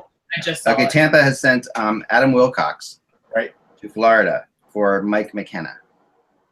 Yeah, it's an AHL deal. AHL trade. Well, no, Wilcox is a guy that's a younger goalie. He's a college goalie I'm just saying that they're both AHL players. That's what I at the meant. moment. But you know what? Wilcox, who'd you say Wilcox was going to? Florida.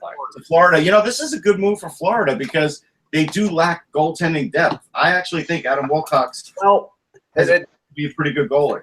you mentioned that, Russ, and the thing is, last night in watching that Florida-Carolina game, there's something not right with Roberto Luongo right now. He looks like he's playing injured. They played Reimer a lot more than I thought that they were going to, and to me, as much as I think the increase, their stock goes up a little bit with the return of Barkov and Huberdeau, and now the acquisition of Vanek, who I think can be very useful as a depth forward.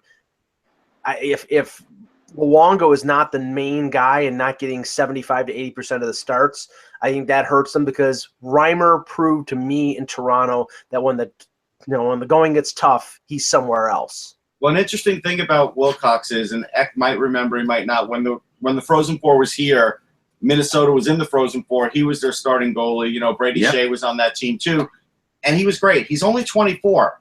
Now, again, people might say, 24 is old. Not for a goalie. I mean, it really could go up to 27. 24 is not old. Not for a goalie, especially. No, just definitely not. And so I think this is a really smart move by Florida because the writing's on the wall for Reimer. Clearly, there's only a couple more years left for Luongo.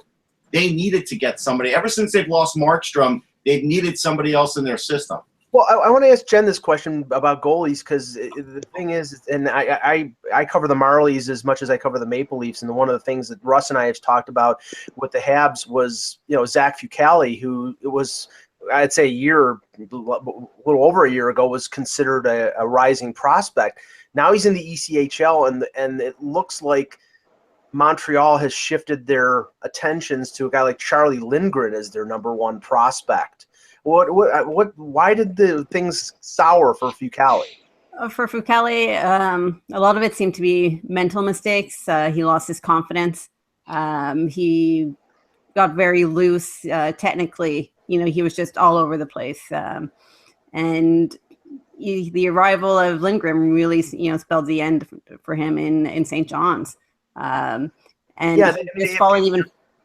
They have Jan Denis as the backup there. It's like a veteran guy. It's like you would think that they would split the time between Lindgren and Fucale.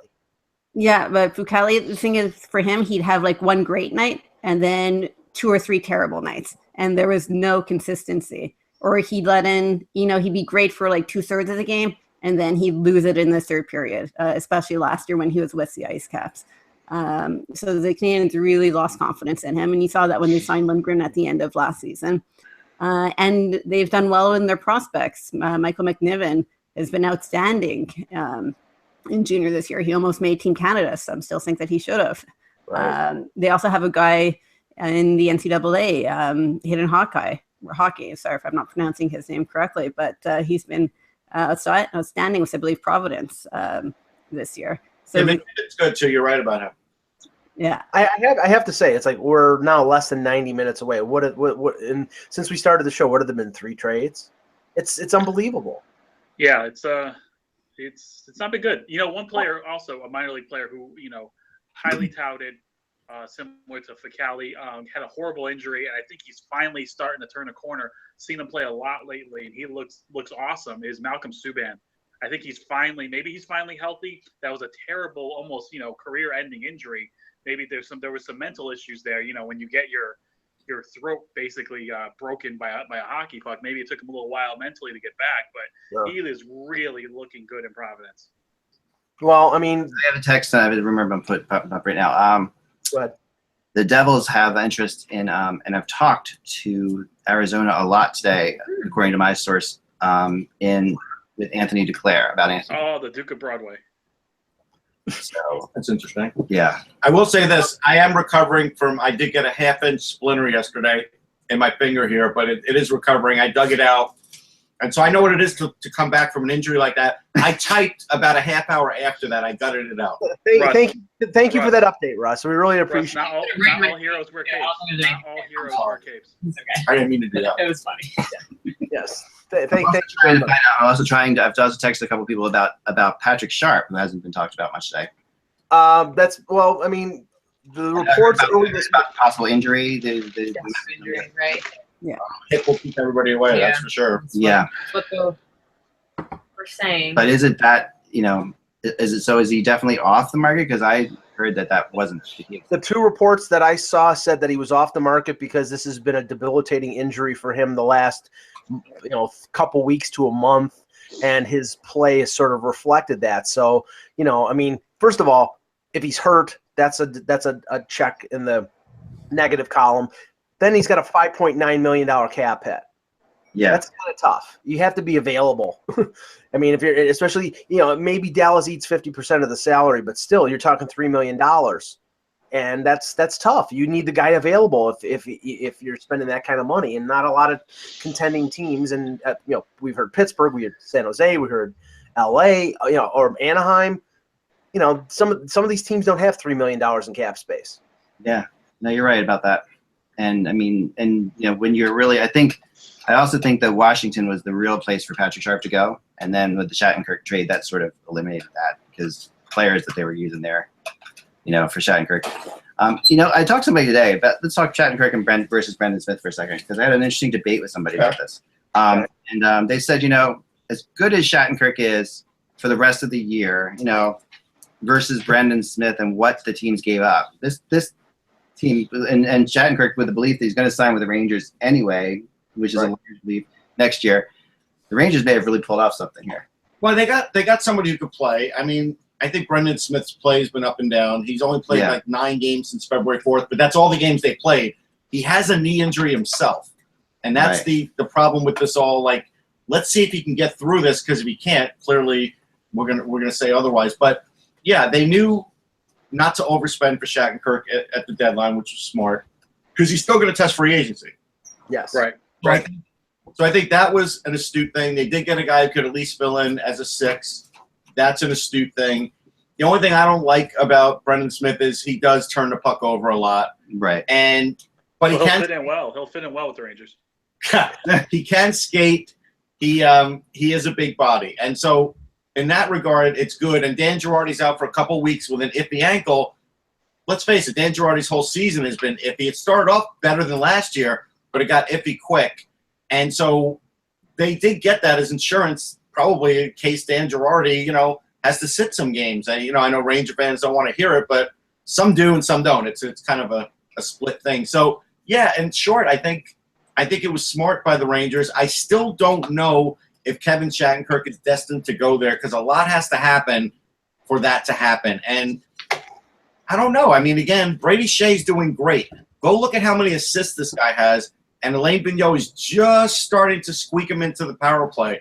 If he clicks there, I don't even know if you need to go and get Kevin Shattenkirk. I think you can get a midline defenseman and save yourself a lot of money. Well, do you think that they would consider signing Smith? Because he's a rental right now, but do you think if he's healthy, I think he could? They would sign him. He would play that John Moore role that John Moore played when he was there. Now with New Jersey, I think. Yeah, I mean, it sounds like Klein is on the outs there, right? Klein is probably going to be on Las Vegas. I could see him being unprotected. I could see Vegas taking him. He's a good player. The problem with Kevin Klein is, and I love his hairdo. I do. I'm a big fan. Well, he kind of looks like a warrior, and he's a great guy. I did a book signing with him. All that aside, though, I think for a team like Vegas, it's perfect, because anytime you play him over about 18 minutes, he does start to make mistakes. They start to become a little glaring. Under that, he's good. And actually, if you send him to Vegas, he'll provide some offense that he did show at times with the Rangers. It's not going to be a lot, but he'll get more opportunity there. So I think that'd be a smart thing for them to pick him up.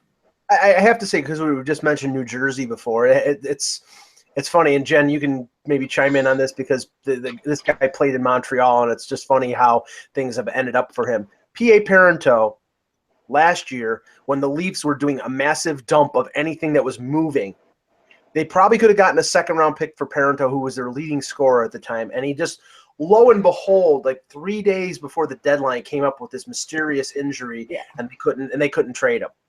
Now he's with New Jersey. He's having a pretty good season, and lo and behold, a week before the deadline, something hurts, and it's like it's unbelievable. I mean, the team, they probably could have gotten a pretty decent return for him because he's not a bad depth forward, and there are teams out there looking for secondary scoring. But it always seems that this guy, right before the deadline, something goes bad.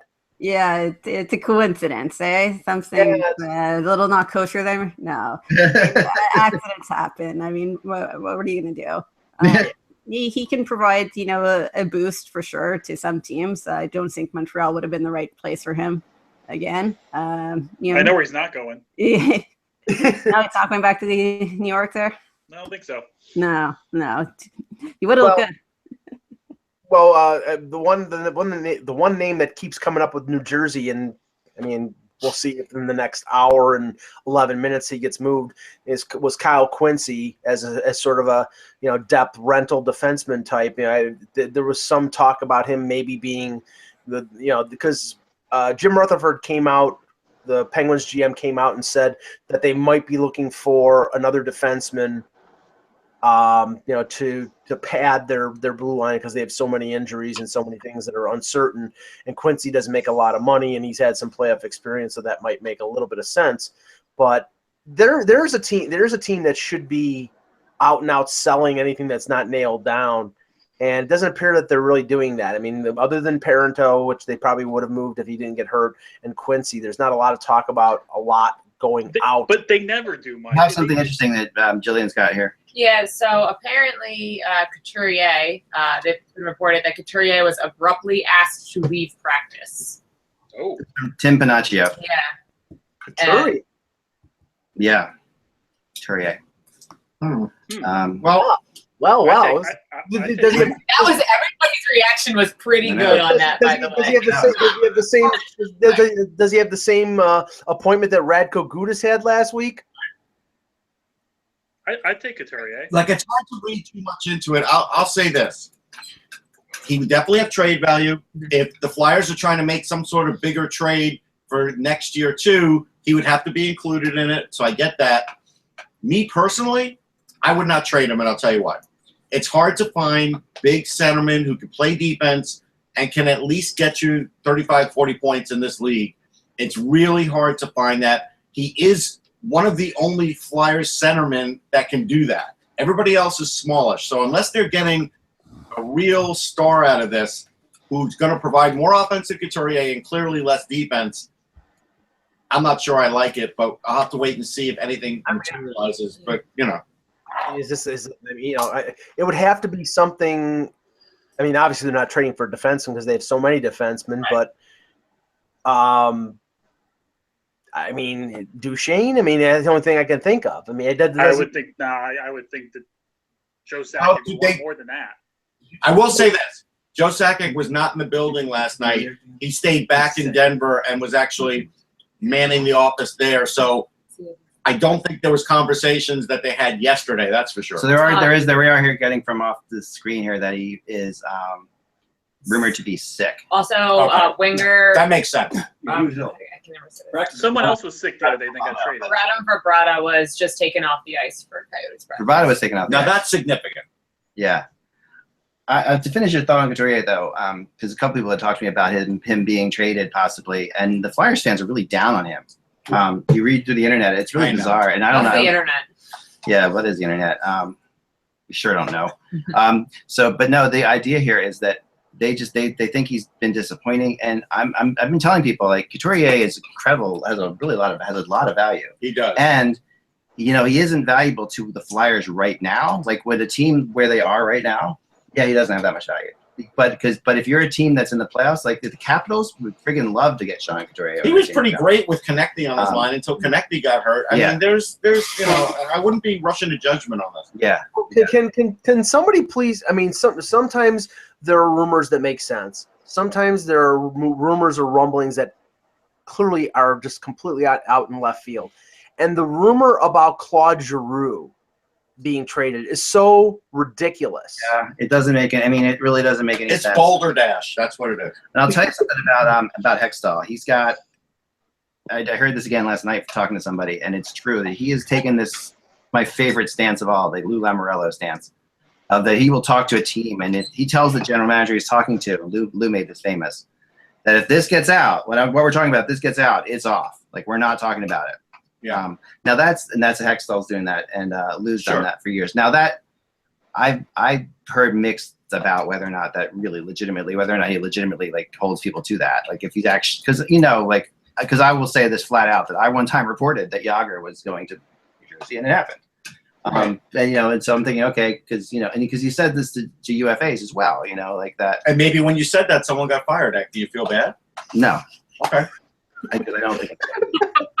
I mean, it's no conscience whatsoever. But here's the thing. I mean, no one got fired because of me saying this. No.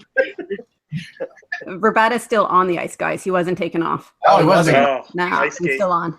I was going to say the person who covers the Coyotes. Sarah McClellan. Yeah, has just taken to the ice for Coyotes practice. Also, Matt Duchene is on the team bus. Yeah. Oh, yeah. Yeah. Operator error. Stupid prepositions. But here's the thing about Giroux. Yeah, and maybe Jen can answer to this.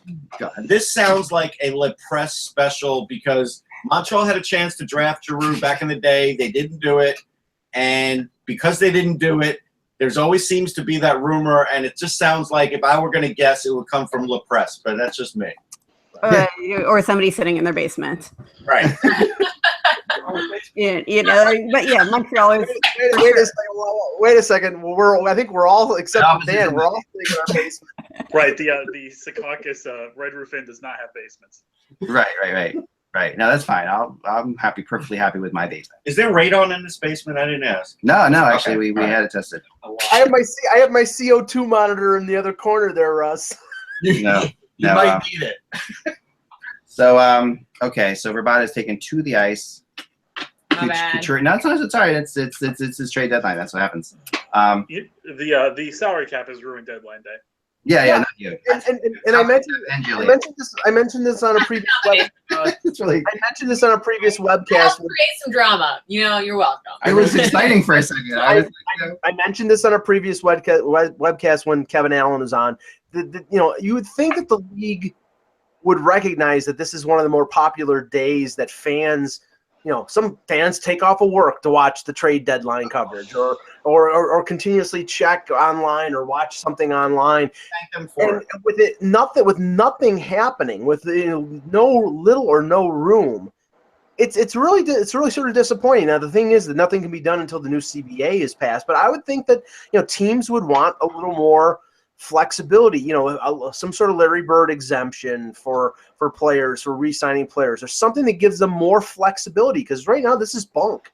For the other people out there, Larry Bird's a really old basketball player who's a GM in the NBA now. Yeah, just letting them know. I think people know who Larry Bird is for us. Let's take a poll. I don't know if everybody does, Mike. You do? Okay. All right, never mind. There you go. So directed at me. If Jillian knows, then everybody knows, right? We know some stuff. Speaking of Parentone, Quincy, apparently they're not on the team bus. There we go. As for Kevin Weeks. Now, what if they're carpooling, like they're two bros that just want to stop off and get a burger? Don't think that's I think Quincy's getting over some poutine in New Jersey. There's no poutine in New Jersey. Actually, he's probably getting traded. Challenge accepted. I'm challenging. There is take-a-boost though. You can get some good Portuguese food, but not poutine. I'm trying to see if Adrian Data will come on with us. See what's going on. There is no poutine in New Jersey. I love that. Yes, there's a place in New Brunswick, New Jersey that has the best poutine in New Jersey. So there, Dan. Wow. Wait. Yeah, but they The only place in Wait, New Jersey, right? saying the best poutine in New Jersey is like saying Seattle. This is the place in Seattle for amazing New England clam chowder. And come on, Until you've tried it, you can't say. there's no way because you can't get the cheese curd that they use in the province of Quebec. You can't. How do you know they don't import them? Well, maybe 'Cause now. you can't get it. Talk Can about someone else Teravainen. confirm that? Shall we? Sure. Yeah, please. Because he's Well, this is going to what be out there as well. okay. This is what doesn't make any sense. Yeah, it doesn't make a lot of sense, but it is the case that he is. Wow. People are talking about Teravainen. Now, okay, Russ, if that's the case, if they're legitimately shopping Teravainen, then I mean, I don't think Chicago wanted to move him, but it was the price they had to pay to get Bickle off the books. Right. But if Carolina, a team starving for offense, if they're moving Teravainen up, you start to question whether he's a problem in the locker room or just Not a problem in the locker room. I know that much. eccentric or whatever. I mean, it's just I think. I just texted Adrian Dater. I said, "Would you like to come on the show?" He's like, "What show?" There you go. Good job. Good marketing. never mind, Adrian. Mike, I think he's a lot like Jaskin, where a lot of times teams don't know what to do with those players, right? Jaskin, how many different roles has this guy had? And now it looks like it's finally worked out for him. How old is Jaskin? Like 25? Adrian Dater is calling. One second. Let's Sorry. talk to you. I think he's like Dimitri Jaskin's probably like 25, right? I think it's going to Hey, Adrian. take a while for him to find his way. That was pretty funny. Wet show. I was just talking about that. I think it's just that, Mike. I don't think it's his Yeah, we just play. want to talk to you for a second. I'm just going to put you on speaker. I think here. it's just a second. the way it's worked out for him. Actually, Jaskin's only 23. I just think he has to find the right role with the right team, and maybe Carolina's looking at it like, hey, we've got guys that could do what he does. That's just my guess. Okay, so we've got Adrian Dater. Hey, Adrian, how you doing? Pretty good, Ed. How you doing? Good. Yeah, we're all here. Can you hear him okay, guys? Is that okay or not? Yeah, we got A it. We got little it. closer to the microphone. Hold you hold you close to the microphone. We're high tech here in the in our podcasting world. Yeah. Don't worry. So we understand that you are reporting that Duchene doesn't look like he's going anywhere, huh? Well, I talked to swap an email with a very, very, very well placed guy next to Duchene who, said he doesn't think it's going to happen. And, I was surprised I got any response at all. So when I got that, I thought, I just wrote up something else. We got a minute and two. We got an hour and 2 minutes to go. Hour 15, okay. I've been shocked by bigger things before in life, but it seems like Joe couldn't get the pieces he wanted, and now it's on to Chicago. July 1st looks like for any Duchene trade. Is it Well, possible, Adrian, is it possible, Adrian, that this was a lot of just feeling everybody out to see what he can do in Chicago this whole time? Well, I mean, I guess. I mean, the problem is, you have more options in Chicago on draft day, but then you also have a lot more. You have a lot more teams trying to make other deals too, and maybe they're not as high on Duchene anymore as they might have been now. I mean, it's a risk.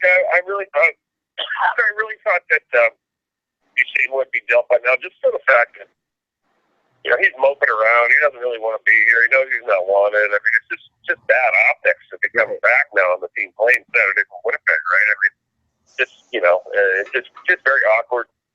But, the fact that Casson nailed this trade, he came out to give in to some kind of artificial deadline, real or not. He has to get his quality D prospects back for this deal. And if they have to wait till July, I guess that's what they have to do. Right. How about Landeskog? Have you heard anything about Gabriel? It seems like the scent's cold there. I don't know as much on Gabriel. I tried to talk to his agent. He doesn't seem to know a whole lot either. What's going on?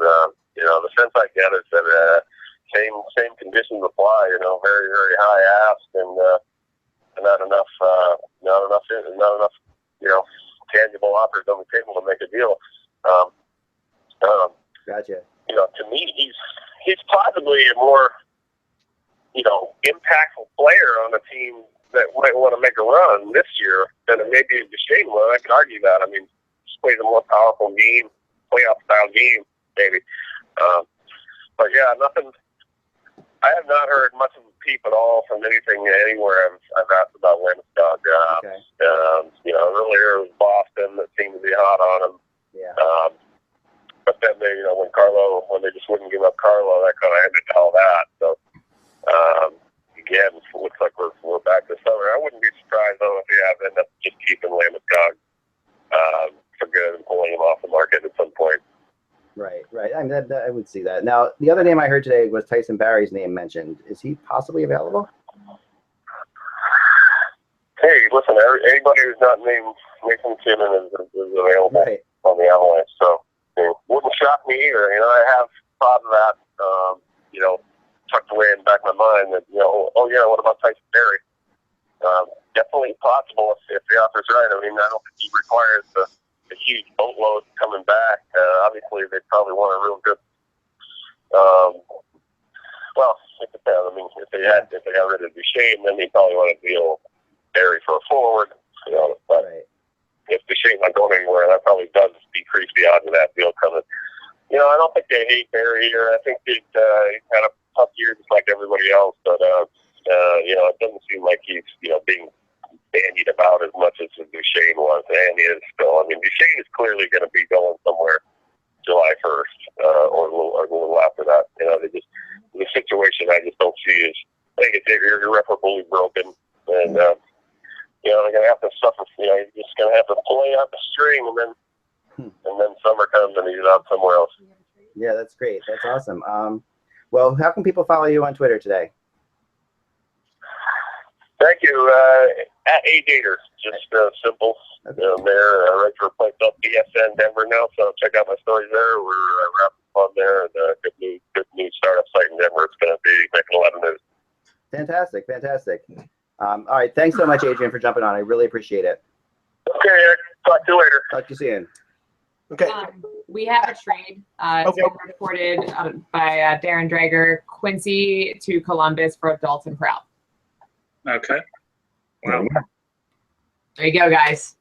Actually, you know what? I like that for Columbus better. I'm not a big Dalton Prout guy, but Kyle Quincy can do something for them in the playoffs. He has experience. I think this is good for Columbus. Again, Jarmo Kekalainen's had a heck of a year, considering last year he was getting roasted. I think he's really done well this year. Well, Kyle Quincy will probably be a penalty-killing defenseman for them because if you look at most of their defense, Johnson, Savard, Werenski, maybe even Murray, I think they're more offensive-minded than they are sort of stay-at-home guys, and I think Quincy's a stay-at-home guy, so that deal makes a lot of sense for them. There's another one. The New York Rangers have acquired forward Tyler Beck. Oh my gosh, I cannot read today. These little spaces. Prepositions are hard. From Taylor Beck from the Edmonton Oilers in exchange for Justin Fontaine. Okay. And there's been one more, guys. Also, Sven Andrighetto has been traded for Andreas Martinson. There we go. Man, they waited till the last one. But you know what? Let's touch on that one because yeah. Martinson is a guy that Colorado signed off the, as a free agent from overseas. And Sven Andrighetto was a very highly touted prospect with Montreal who at times has shown some offense and at times has just looked, lost out on the ice. Martinson is a big, tough guy who's not going to score you much, but is physical and he can do a few things. I kind of like this deal. I mean, again, Andrighetto wasn't going to do anything. I think Martinson can help him. Yeah, see, the thing is, I've seen Andrighetto enough times playing in the AHL and even spot duty in the NHL, and I don't think that the Habs have ever given him a chance to be anything more than a fourth liner, and I think he's got more ability than that. So it might be a good move for him to go to Colorado and get some more ice time because I think he does have talent. I don't know. He has talent, but he's too inconsistent. And in January, they gave him a ton of chances. He was on the second line with Plekanec and either Lankinen or Plekanec and Byron for a lot of January. And for like 4 or 5 games, they looked good together. And then Andrighetto, went back into his old ways. He wasn't, when he's aggressive and he's in on the forecheck, he looks good. And he's too good for the AHL. He's done everything he can do there. You know, so I'm happy he'll get another chance in Colorado. You never know. Good for him. But you know, I think Martinson, you know, he adds nice depths, you know, for Montreal. And he gives him size and he gives him toughness, and so I think that's a good deal. He's a player who, if they wanted to re-sign just as a depth player, would come pretty cheap because he came cheaply last year. You know, I'll talk about this for the Taylor Beck deal for Justin Fontaine. I'm not sure anybody won that deal. I think it's just a matter of, hey, it's a minor league deal. It's really a minor league deal. It really is. Taylor Beck has gone from Nashville to Toronto to the Islanders to Edmonton, and now to the Rangers in a span of a year and a half. Yeah. No, he's gone from the Bridgeport Sound Tigers, from the Milwaukee Admirals to the Hartford Wolfpack. Well, right, to their organizations, yes. Right. I got a text that I'm putting this up on the rumor tracker right now that the Sabres are getting lots of calls on Cody Franson. Not surprising. Right-hand shot defenseman can play the power play. Cody Franson, if there was a new version of the NHLPA trade deadline game, he would be one of the better guys to have. He'd be in it for sure. And also, Parento is being talked about. Like, this is not, even though we talked about him. No, but he actually, people are trying to trade for him, even though he is actually hurt. I guess the injury is not too bad because his name is coming up a lot. Okay. His ploy has been foiled, Jennifer. Yes, it's not going to work this time. It's not going to work this time. I did a little research before we started the show regarding some historical trades being made. I'm not going to go back to like the Andy Bathgate deal in 1964, but just here's a deal in 1979 that was made at the deadline. It was an 8-player trade involving the late Tom Lysiak, going from the Flames to Chicago. It was an 8-player trade involving like Ivan Boldarev and Darcy Rhoda, all these players. But the thing is, that type of deal is never going to happen again at the deadline because of the cap. Because the cap makes it virtually impossible for those deals to be done, and that's a shame. Because honestly, when I was growing up and when I was following the trade deadline, that was the thing that was exciting, was that there was the possibility of these big, massive trades, and now that's gone. No, I completely agree with you. I mean, they still happen, for the record. They happen, and they happen more though at the deadline. I mean, more and more in the summer. I mean, we did have like the craziest deadline day in history. I mean, the craziest trade day in history, with Hall and Larson and Subban and Weber going within 10 minutes of each other. I mean, that was in June. Right, but that was big for any time. I mean, that I can't remember the four players of that size being moved at any point. 3 impact deals in 45 minutes. Right. Yeah. Right. I'm going to now deal everybody a couple cards from the trade deadline card. So this is just wait till Russ gets back, because we have invisible Russ right now. Okay, I'm gonna start with you, Mike. I'm gonna give you your cards. Okay, so you have Marty Turco. Yes. Okay. His salary cap is I don't know how this game works, Zach. You have Alexander Auld. Alex Auld, yeah. Okay. A couple goalies, right? No. Yes. You have Roberto Luongo. I think we have Mr. Shuffle these cards. Yeah. All right, so let's see what we got here. All right, so far you got Alex Auld. 3 goalies. Yeah. Yeah, you got Andrei Markov. Okay. All right. Tom Preesing. Okay. And Jay McKee. Good friend of mine. Jay McKee is in here. Okay, so who's now coaching the Kitchener Rangers? Those are your 5 players. Yeah. So I'm going to. Who's? These are all Mike's players. So Mike, I'm going to take a picture of these players, Mike, and send them to you. Okay. I can remember them. I'm fine. No, you got another salaries and stuff like that. It's all. Okay. In this game. So can you take a picture and send that to Mike? All right. Then we're gonna do the same for Dan. Okay, Dan's gonna get 5 players. Here's your players, Dan. Wait, Dan's using his phone. He can't. All right. Okay. Well, you can send it to me. I'll still see it. You got Yanni Pikkinen. Oh boy. We have to hold on to him because we're gonna have to trade him around. He's a trade player. The fragile Finn, Yanni Pikkinen. Dino Chara. Oh, there you go. With the Islanders. Yep. Philippe Boucher. Ooh. Philippe Boucher. Scott Gomez. Ooh. And Brian Rolston. All right, so you got a couple Devils there. My team's so much better than Mike's. These are your players that are available for trade. That's this is all about trading, so it's not really your team. These are the players you can trade. I'm standing pat. It's easier for me to tank. Stand pat. It's easier for me to tank, Dan. I believe in my guys. I believe in my team. Jen, you have Michael Ryder. How appropriate. Jen has Michael Ryder. Hold on, Peter Forsberg. Oh, not a bad pickup there. Miroslav Shatan. Satan. Joe Sakic. I don't think Jen, you shuffled these. Jen, you get a chance to take it out. All right, here we go. Of course, I got all the crap. Your team's terrible. Legacy. All right, so we'll take a picture of this and send it to Jen. I have Jen's number. I'll send it to Jen. Yeah, yeah, Jen. Actually, Mike, we'll send this to Mike. Mike will send it to Jen. All right, and then, right. So here we go, and then I will get. I have Francois Caberly. Okay, Robert Blake. Rob Blake. I've got Dan Boyle. Wait a second. What is this? An episode of Beretta? You got Robert Blake? Is he gonna murder his wife on? Never. Robert Blake. Look, it says Robert Blake on there. Yeah, but it's Rob Blake. Do you know who Rob Blake is? Mitchell Marner. Sammy Sallow. And one more player. Let's see what I got here. I also have Sidney Crosby. Woohoo! All right. Yeah, this isn't fixed. No, it's not. Oh, and I'm going to give now Jillian her cards. I'll give you all 5 of my guys for Sidney Crosby. Deal. Jillian has Mark I don't Andre. have Sidney Crosby. Are you not talking about? Jillian has Mark Andre Bergeron. Okay. Oh, no one can miss a net like him. Matt Sundin. No one can. What'd you say again? No one can miss a net like him. Will he waive his no trade clause? Yeah, right. Jillian actually got traded. Matt Stajan. Matty franchise.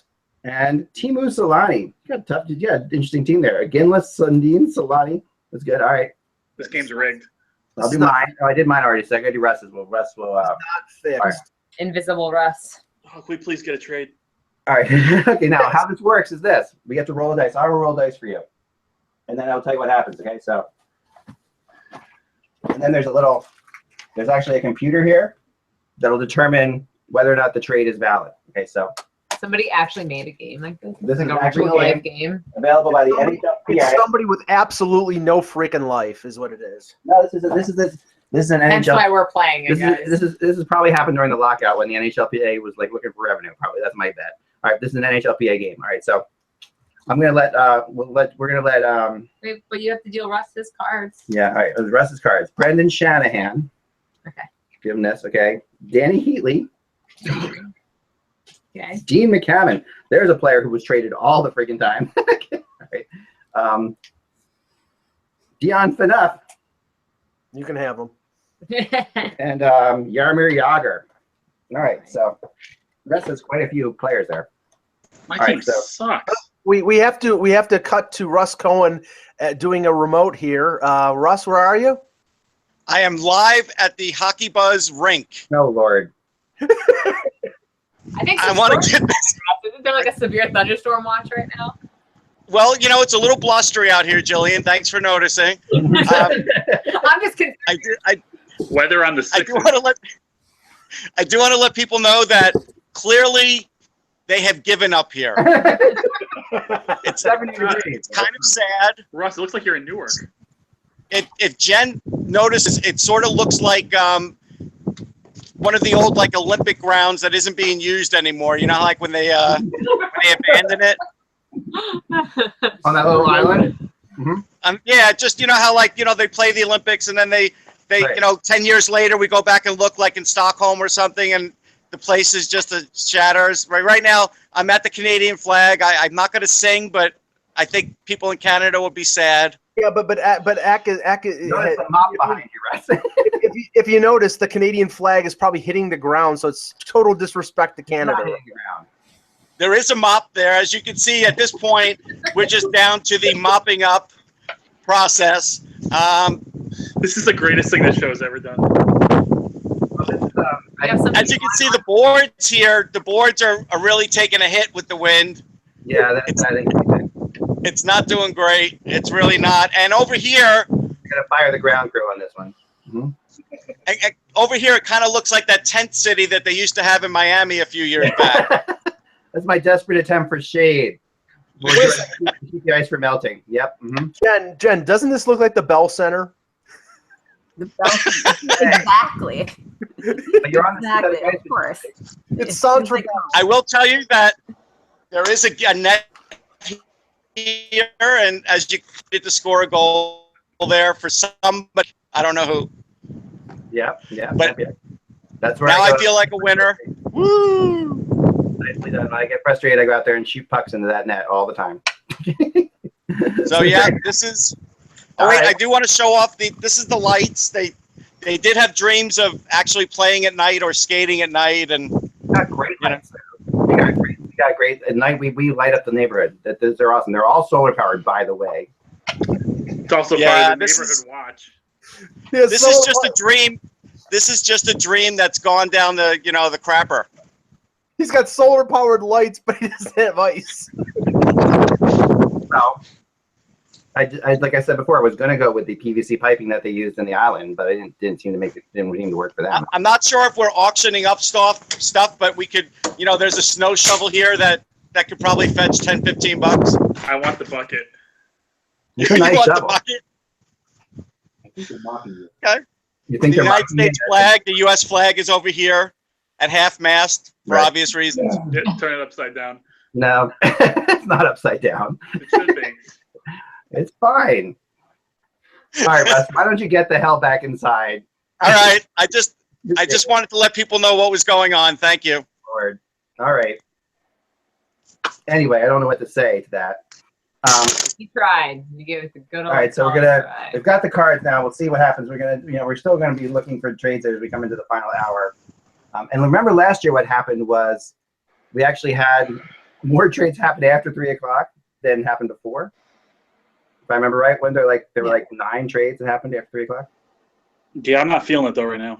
No, neither am I. I mean, there was no. Everybody I've talked to is just like it's crickets.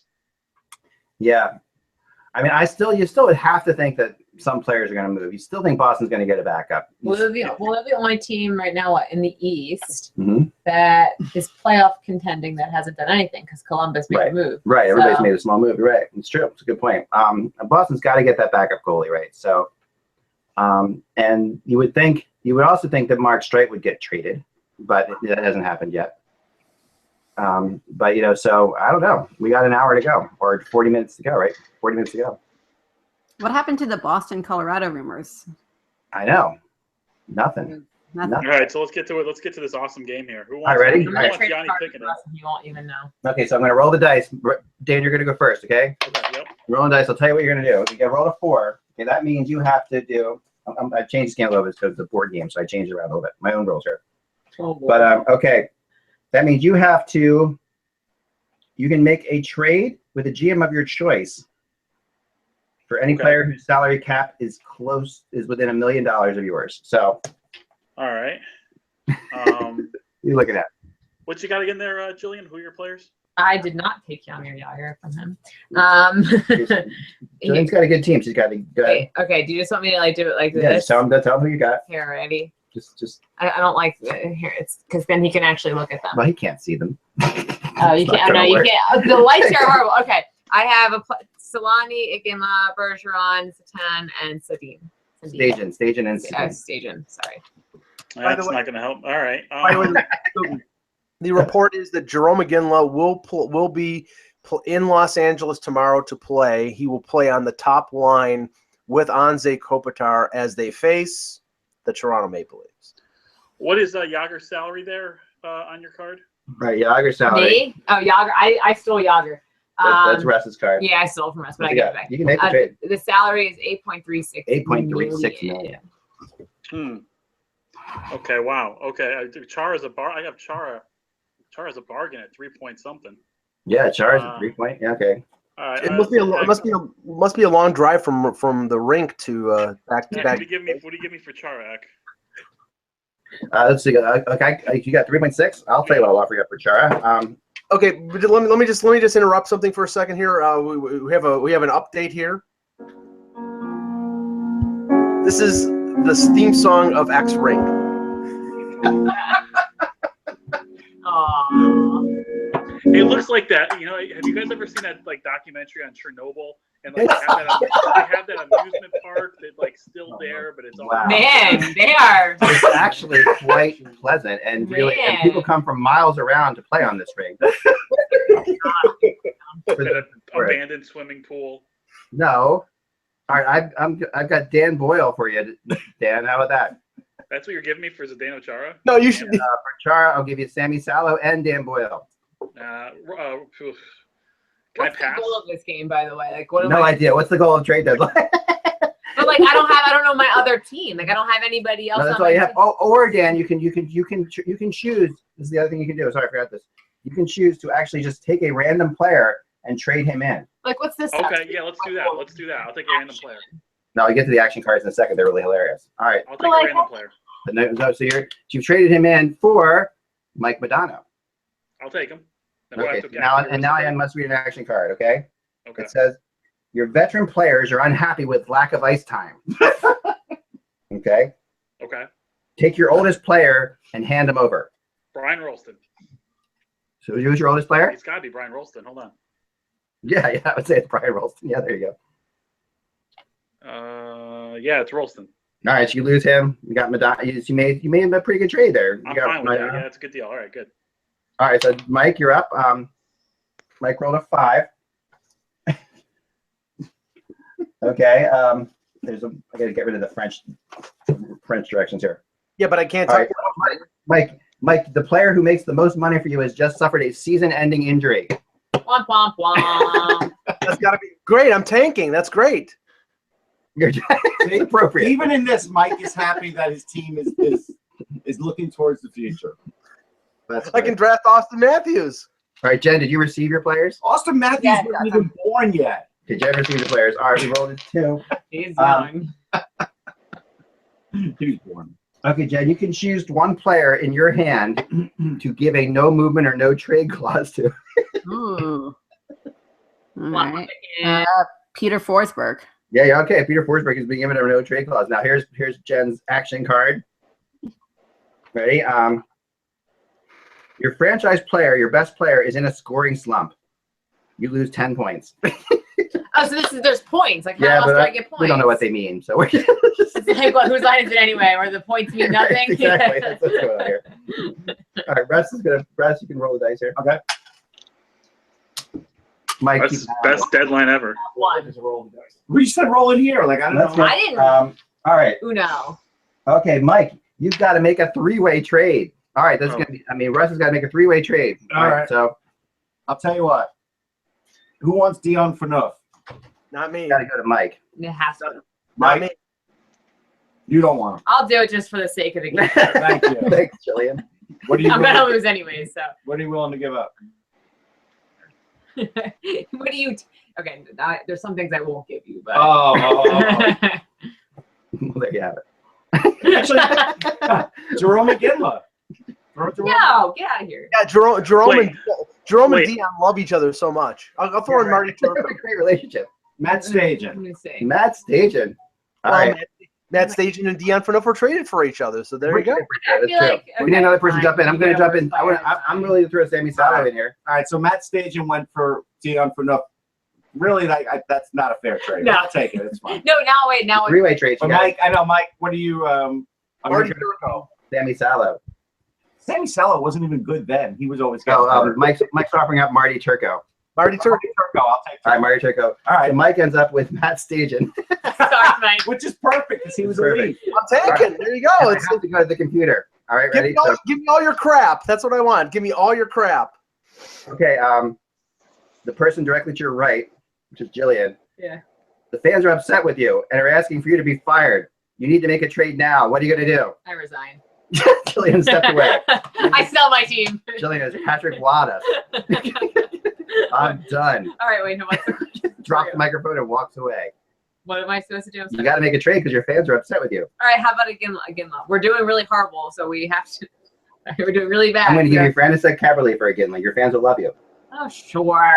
Sure, that seems right. They'll burn her at the stake. Now I'm definitely fired. So. All right, now we go to whose turn is it? Mine? It's mine. Confirmation that Sean Couturier was sick. Somebody appreciated it. He was definitely sick. Okay. It was good. It came out good. Oh man, I got a season-ending injury to my best player. That would be Sidney Crosby. He's done. All right. You're losing the cards. No, that's all right. We'll find him. I also get to pick from the deck, though. I get to call up somebody from the minors. I'm calling up Daniel Alfredson. It's not bad. That's pretty good. It's pretty good. And I will now hit the computer button. Yeah. Oh, here we go. Bob McKenzie reporting. Okay. Mark Streit has been traded to the Tampa Bay Lightning. There Wait, you go. what? Oh, thank God. Well, okay. Refresh Twitter. Talk about schizophrenia here. They've traded Bishop. Yeah. Traded Boyle. No, Now I think everything they're doing is perfectly Bishop they were losing for nothing anyway. Right, but I'm saying like they were on a path that everybody thought that they were selling, meaning that they were out of it. They're only 5 points out of a playoff spot. This is a player that helps them in the short term, maybe take a run at the playoffs. So it's like you got rid, now you could bring him back. Strike could play with Coburn. Yep. It helps their power play.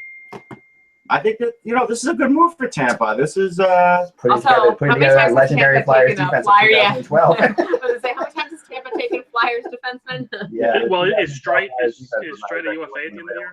The UFA at the end of the year. That's a good deal. That's a good deal. No, it gets them a power play defenseman, which is what they were trying to get with Shattenkirk. So The question is, didn't go. what do they have to give up to get Streit? Probably maybe one of the picks that they got, maybe the second round pick they got from Toronto, maybe the pick that they got from in the Bishop deal. Possible. Yeah, I would say something like that. So wait, do we know anything? We're trying to find out what it is exactly. Okay. Yeah, it just broke. So we actually have something to talk about. So what? Let's take guesses then while we're waiting. Come on. I don't want. I think it's I'm gonna guess a I think it's a second round pick. I would say it's a second round pick too. Conditional third. A conditional third. That could be up to second. Yeah. Conditional third sounds right. Yeah. And do you think Philly retains any of the salary? No. No, I don't think they will. I think that because Tampa cleared out Tampa cleared out $7 million with almost $8 million with I think they retained a little bit on Bishop, so it's probably around $7 million with Bishop and Boyle. Yeah. So I talked about the other day, Mike, if you remember, was that Comcast is now a corporation, and I told you that I didn't feel like they were going to eat or retain any salary in any deal. Right. And I really don't think they're going to. And I know some people scoffed at that because that had been the Flyers' way in the past, but this is like a new era for the Flyers as far as management. And that's why I think if Hextall got Tampa to take the full salary, you know what? They're going to look at that as a win back at the home office. Yeah. No, very possible. Now, wouldn't it be nice, because we're now 29 minutes away from the deadline, where we actually get like a series of like 10, 12 trades in the next hour and a half? That would be great. Yeah. Good luck with that. The only trades that are going to happen is this board game. I want to just give credit to the game for bringing it forward because, we had the game actually angered the hockey trade gods. Yeah. And so it was my fault. You can actually you can credit me. I was doing horrible things. So. Because I gotta give my here's an update of the first 2.5 hours of this show of the trade deadline special. No.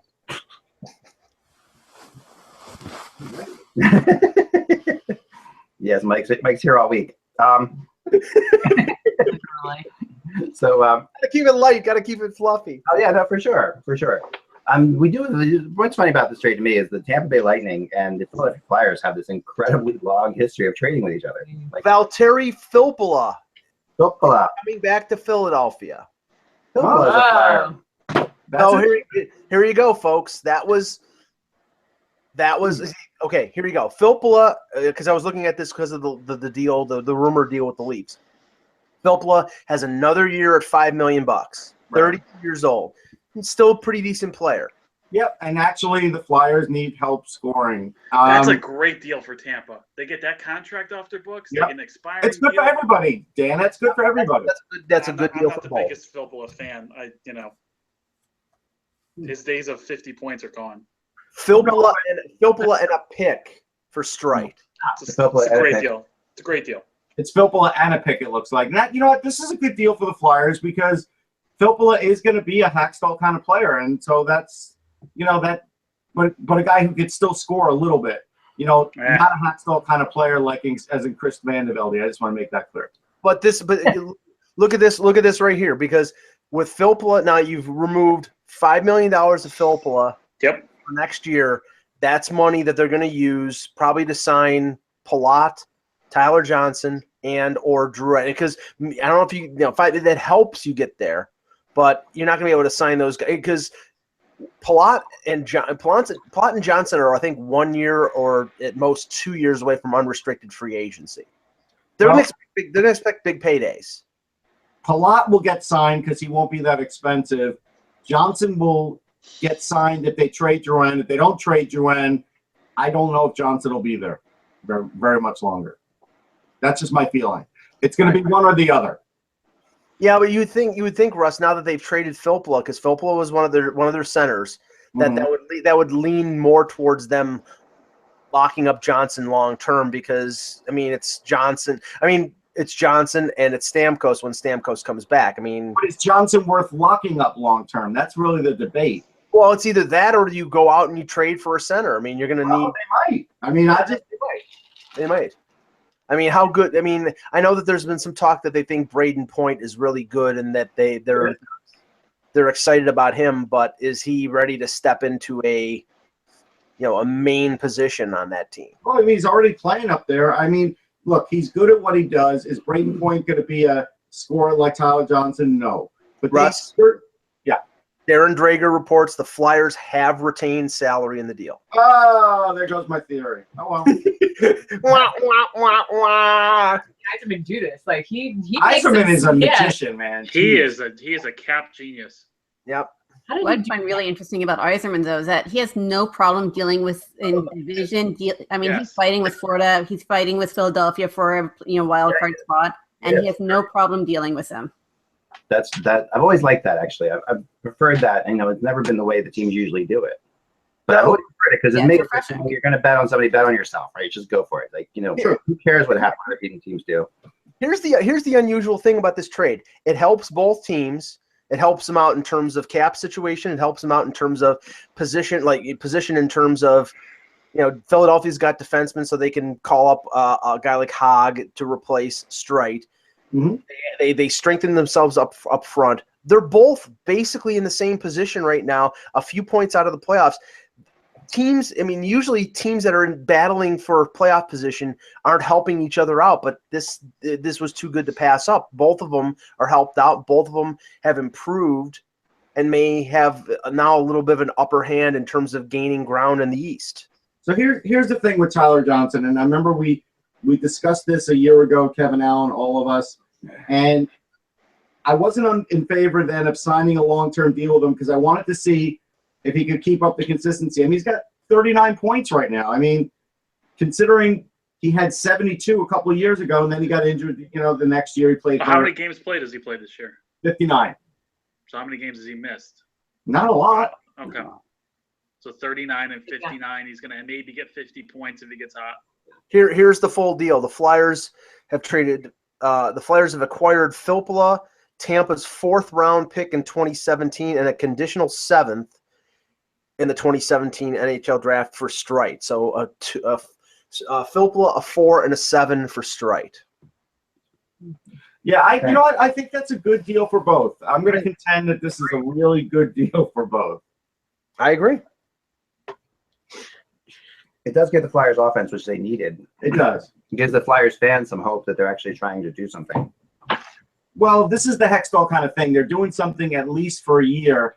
Filppula is not the oldest player, although he'll be over 30. So, actually, how many days over 30 is Valtteri Filppula? Because this could break the long. He's 32. He's 32. He's 32. So this does break the Hextall is not going to take anybody over 30 thing. But we all knew that was not going to last. Yeah, but they got younger because how old is Streit? 39, 38. Yeah, so you're going to go with the average, Mike? Is that what we're going to do now? Right. It lowers it. It makes them younger. Yeah. All right. If that's how you look at it. I'm younger than you. Filppula is younger than Streit. You are, but you have older tendencies. It's different. I had these tendencies when I was 18, Russ. Well, that explains a lot. But no, this is a good deal. I like the deal. You knew Streit was going to get traded. We all knew Mark Streit was going to get traded. I didn't talk to Streit yesterday, but at the Stadium Series, I was in the locker room and I had for that, and he was very frustrated. Yeah. Like he was like, if anybody spoke to him after that game, he probably didn't have the rosiest outlook on anything because he was trying to figure out how to get the scoring going for the Flyers. Little did he know it would be without him. Unfortunately for the Lightning, this deal does not relieve them of the possibility of having to play Andre Schuster on their blue line, because if you look at he's got to play, Mike, you know that. I know, but now they have Garrison, Strawman, Hedman, Coburn, now Streit and Schuster. Well, what this does is it eliminates Garrison in my mind from a lot of those power play responsibilities. Like to me, Streit's going to be right up on the top, and Garrison now will be on the second because he's not producing like they were expecting him to. No, I mean, and again, I don't know whether Tampa uses a 1-3-1 power play or if they use two defensemen. If they do use two, then Streit and Hedman on the point would be pretty interesting. So, they're talking about Lee Stepniak a little bit right now too. Interesting thing about Lee Stepniak is he's been traded the last 3 trade deadlines. So he's got the longest running record of trade deadline trades. So this would be the 4th if he got traded today. And the funny thing is that because Stepniak has got another year on the contract. Yeah. So it's not like he's an expiring contract, which this year is not as it doesn't take away from their value because teams want to have a player who qualifies for the expansion draft, and if you acquire Stepniak, he can be exposed because he's that's what I'm thinking that he's perfect for. Yeah. Here we go. Every year this time, right around this time before the trade deadline, we get something crazy that comes out that's being discussed. Right. I just got a text that Zdeno Chara has been discussed. Yeah, I saw that yesterday. I mean, just from a really good source, though. This is like a person who would know. Right. Well, okay, and I'm not disputing it. I'm just saying, we know that Sweeney and Neely want to basically wipe away almost every aspect of the Chiarelli, Julian, that group. But how can you move Chara? Unless he wants to move, unless he wants out of it. No, he's got to want to move.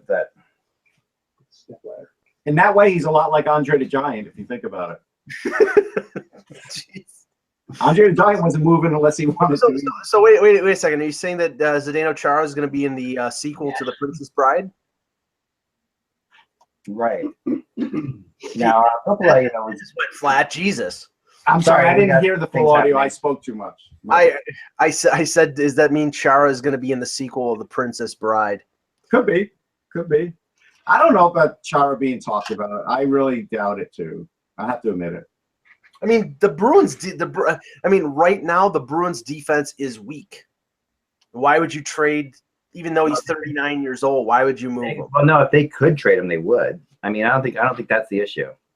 I think if they could, they would, because they are very into getting their young players up and playing in Boston, right?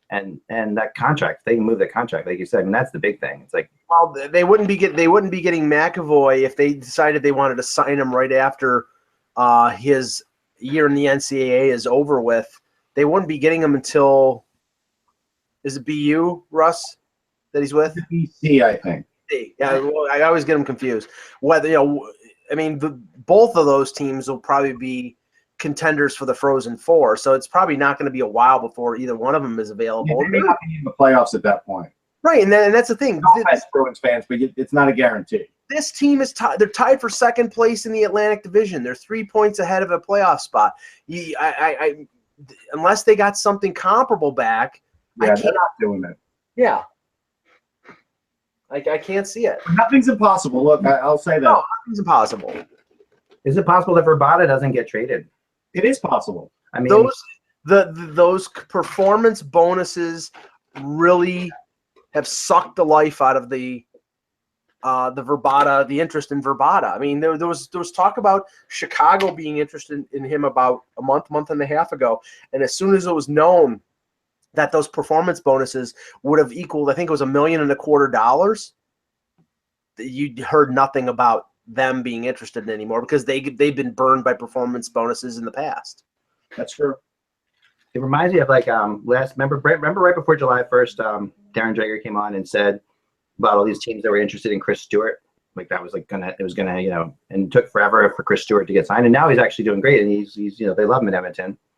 And this trade deadline, Darren was out saying all these teams are interested in Rada Bravada, which I still think he's going to get traded. But right, the question is like sometimes when you have whenever I hear so many teams are interested in a player that I've heard people have mixed feelings on, I question it. Yeah, There's another aspect of this deal between Tampa and Philadelphia that we didn't think of.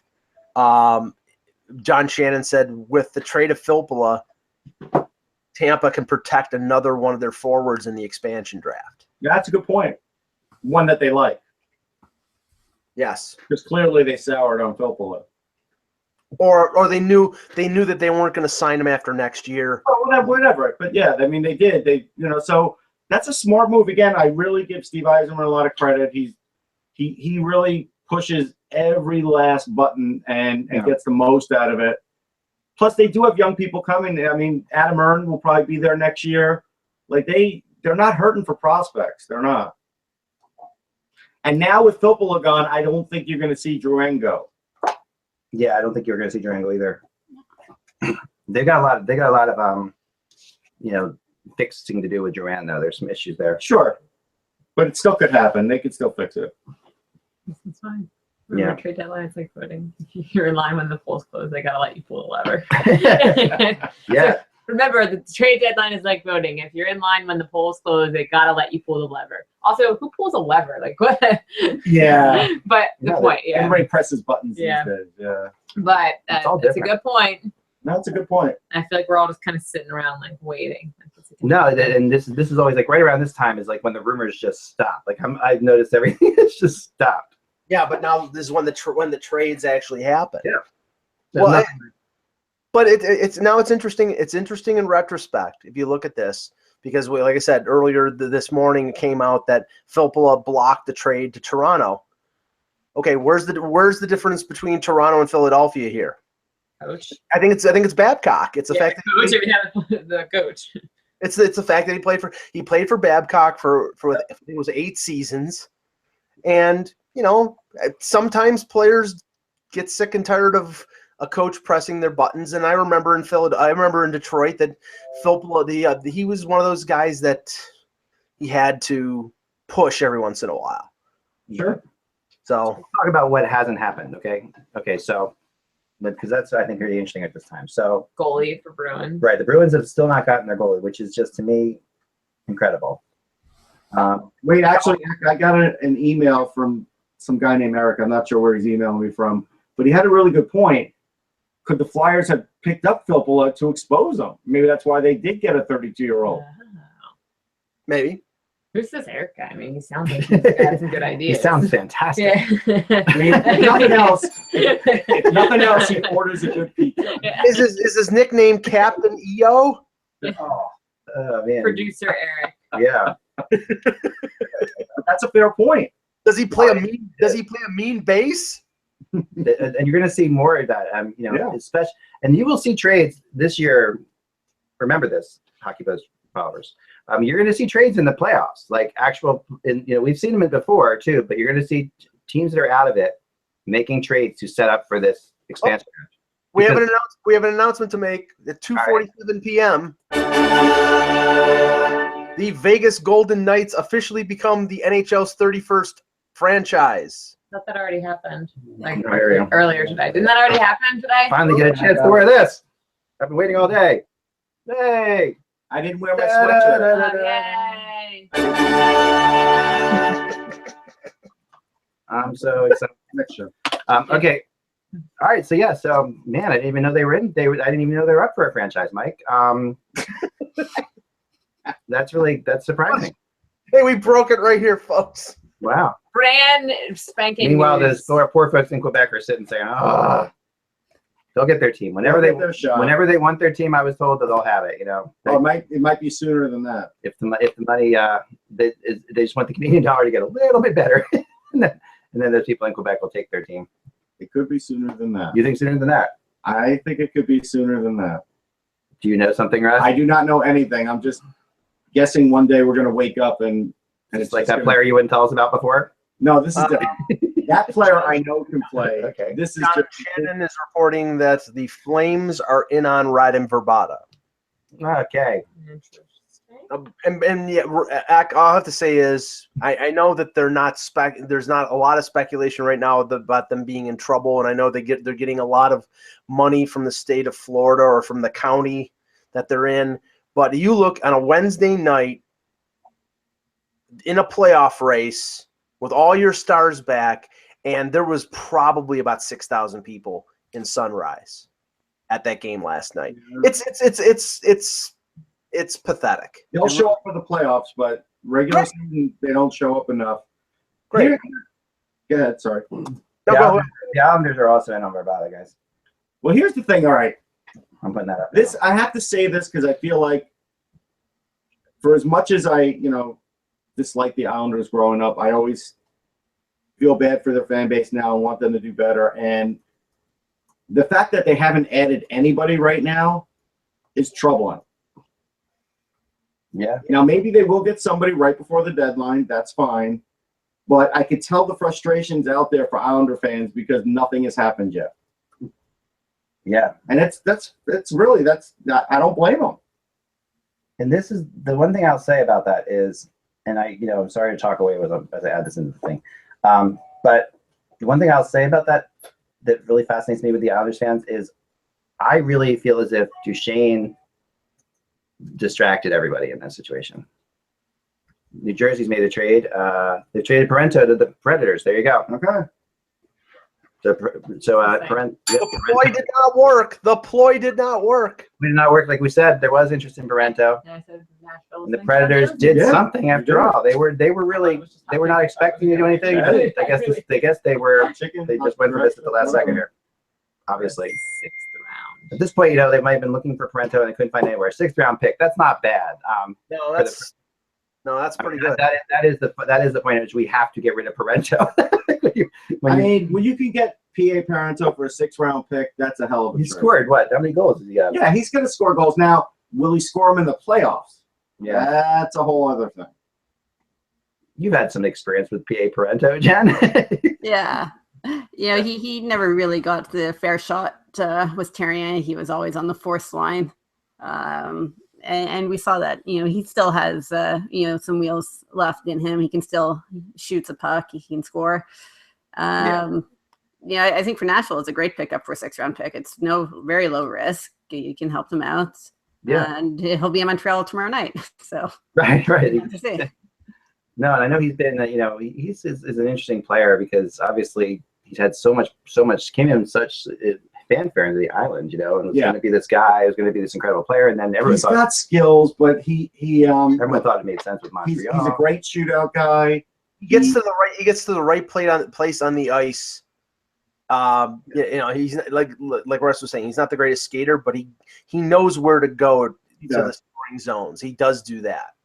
He's good on the power play too. He is good on the power play. I can't believe they got him for a 6th round pick. That is really something. But a lot of players go to Nashville and then stop scoring too. You mean like Mike Ribeiro? All right, as you can see over our shoulder, it's 2:53 here at the HockeyBuzz. We have 7 minutes to go. I can hear my children just arrived home from school upstairs. Here's the thing about Parento. Dan Murphy just said, it sounds like the Canucks are done for the day. Okay. And the San Jose Sharks are done for the day. They tapped out. All right. Now we're getting the done for the day talk. So here's the thing. P.A. Parento in 15 playoff games, 5 points. 2 goals. Okay, here you go. The Flyers have assigned Jordan Wheel to the Las Vegas the LV? Oh, never mind. It's Lehigh Valley. That's the Lehigh Valley fan. I thought it was Las Vegas. When it said LV, I thought it was Las Vegas. I was like, wait. No, that's okay. I mean, no. But you know what? Wheel, good for Wheel. I'm so desperate for trade. He got his first goal, so He played really well for them. I mean, I hope they were there's other guys I would send to Lehigh Valley before him. I'm going to say this, I think they were showcasing him by putting him on the top line. Maybe. But that's all right. I was happy for the guy scoring anyhow. So perhaps, yeah. I don't know. The Oilers apparently are done, so they didn't get their backup goalie. That means they're who's done, Mike? The Oilers. The Oilers are done. Yeah, they didn't get their backup. They didn't get the backup, huh? I guess they're going to play Cam Talbot every game for the rest of his life. Yeah. That's. I mean, they really have played him like. Somebody was just traded to the Flames. Lazar. Lazar was just. Oh, traded. Curtis Lazar. All right, so here's a good one. I was looking. You know, unfortunately, I would never call these guys trade bait, but he was listed as trade bait on another network, and I saw Lazar on there, and I felt bad because this kid can play hockey. He definitely was rushed. He produced a couple years ago. This year, I think he's got 1 point in 33 games. He can skate. He has a pro body. He's a smart kid. But he needs to be redeveloped now, and so.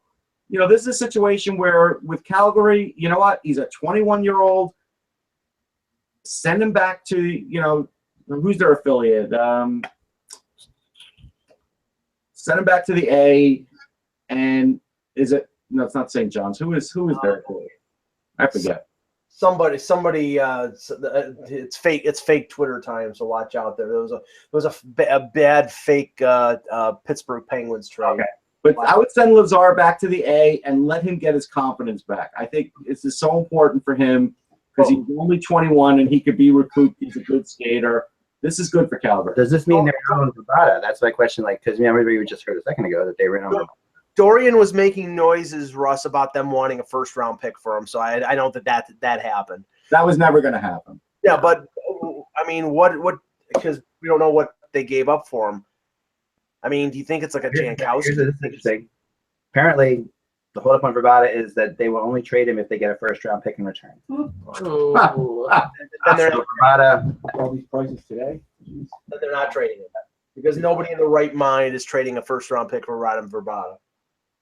The Sens get a second, and I'm gonna mess that name up. Oh, Yuri Yokipaka! Wow. Oh, that's a good deal. You know what, Julian? As soon as you said I don't know how to pronounce that name, I knew it was Yokipaka. I was like, I'm gonna butcher the heck out of it. I gotta tell you something. That's a good deal for Ottawa. It's a guy who was not working out for them, but he had talent, like Russ said. Yeah. They got themselves a defenseman who, I think Yokipaka is probably a bottom pairing guy in the league, and they got a second-round pick. That's not a bad trade. No, he skates well. He's got a little bit of offense. That's a good trade for both, but I really kind of like it today more for the Ottawa side, and maybe if they can, Lazar can find it again, then that'll be good for Calgary too. But I'm happy for Lazar because he's really a great guy. I got to know him a little bit, and I'm happy he gets to sort of move on from this. The interesting thing is, like, people are messaging me like, hey, Yzerman's really smart because he's making cap space, but again, as that guy Eric pointed out, Ron Hextall could be making cap space too in the future. Because so apparently also in the deal was included Mike Koska, veteran. Oh, Mike Koska, Thor. Koska and Yuri Yokipaka? Former Leaf. Seriously. Yeah, they're really trying to make sure that people who have no idea about following hockey can't read this trade on the 6 o'clock news. It's like really, these are some serious names here, and they're definitely making sure of that, but.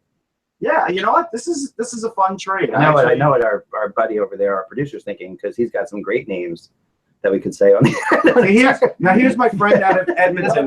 Nescash. Now here's a good one. Nescash is always a good one.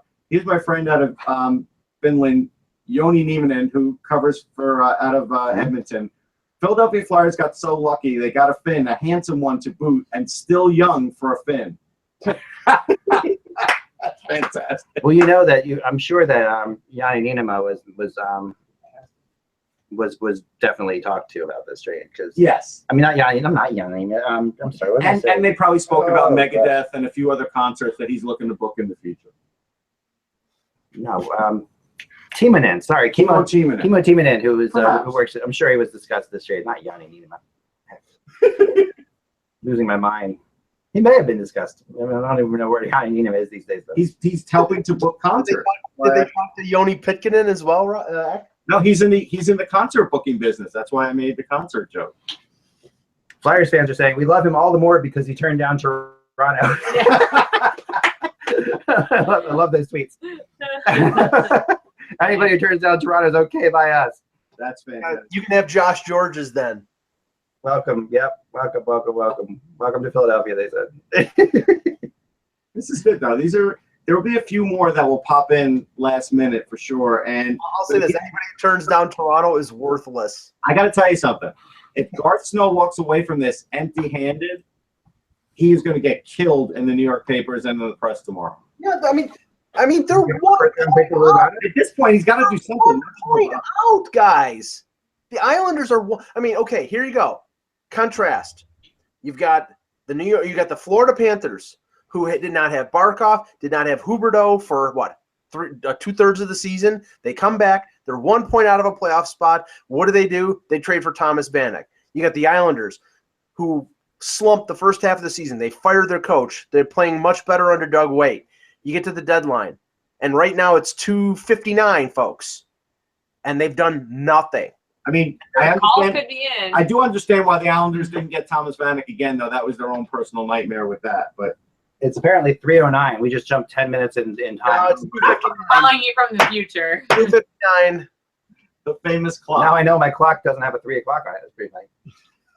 Oh, 3:09 to 3:01. We're going back in time. Still 2:59. Oh, that's it. Okay.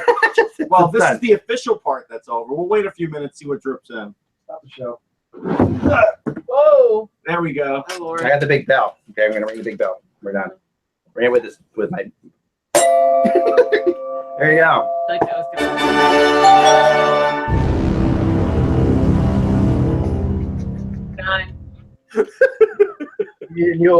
Here we go. Okay, so... That's the best sound effect of them all, right, folks? Right here, this one. Okay, I just pictured my bed in a nap. At 3 o'clock. Bam! All right, okay. But we're still going. Yeah, we're still waiting a few minutes. Wait. Whoa, Uh-oh. No. No, 3 o'clock is 3 o'clock is past. Forget it. I thought I saw it and I was like, whoa. No. Just kidding. Never know. Yeah, because remember, 2 hours last year. 2 hours. I know. After the trade deadline, Patrick Maroon ended up in the Oilers. Remember That's that? true.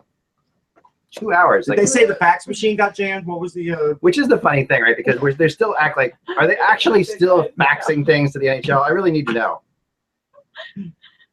That used to be a problem. Did our show just... They're sending a Betamax via FedEx. Right. They could be doing that. A courier. I brought you a message. A message from the NHL. A carrier pigeon. Yes. A bike courier. I bring you great tidings.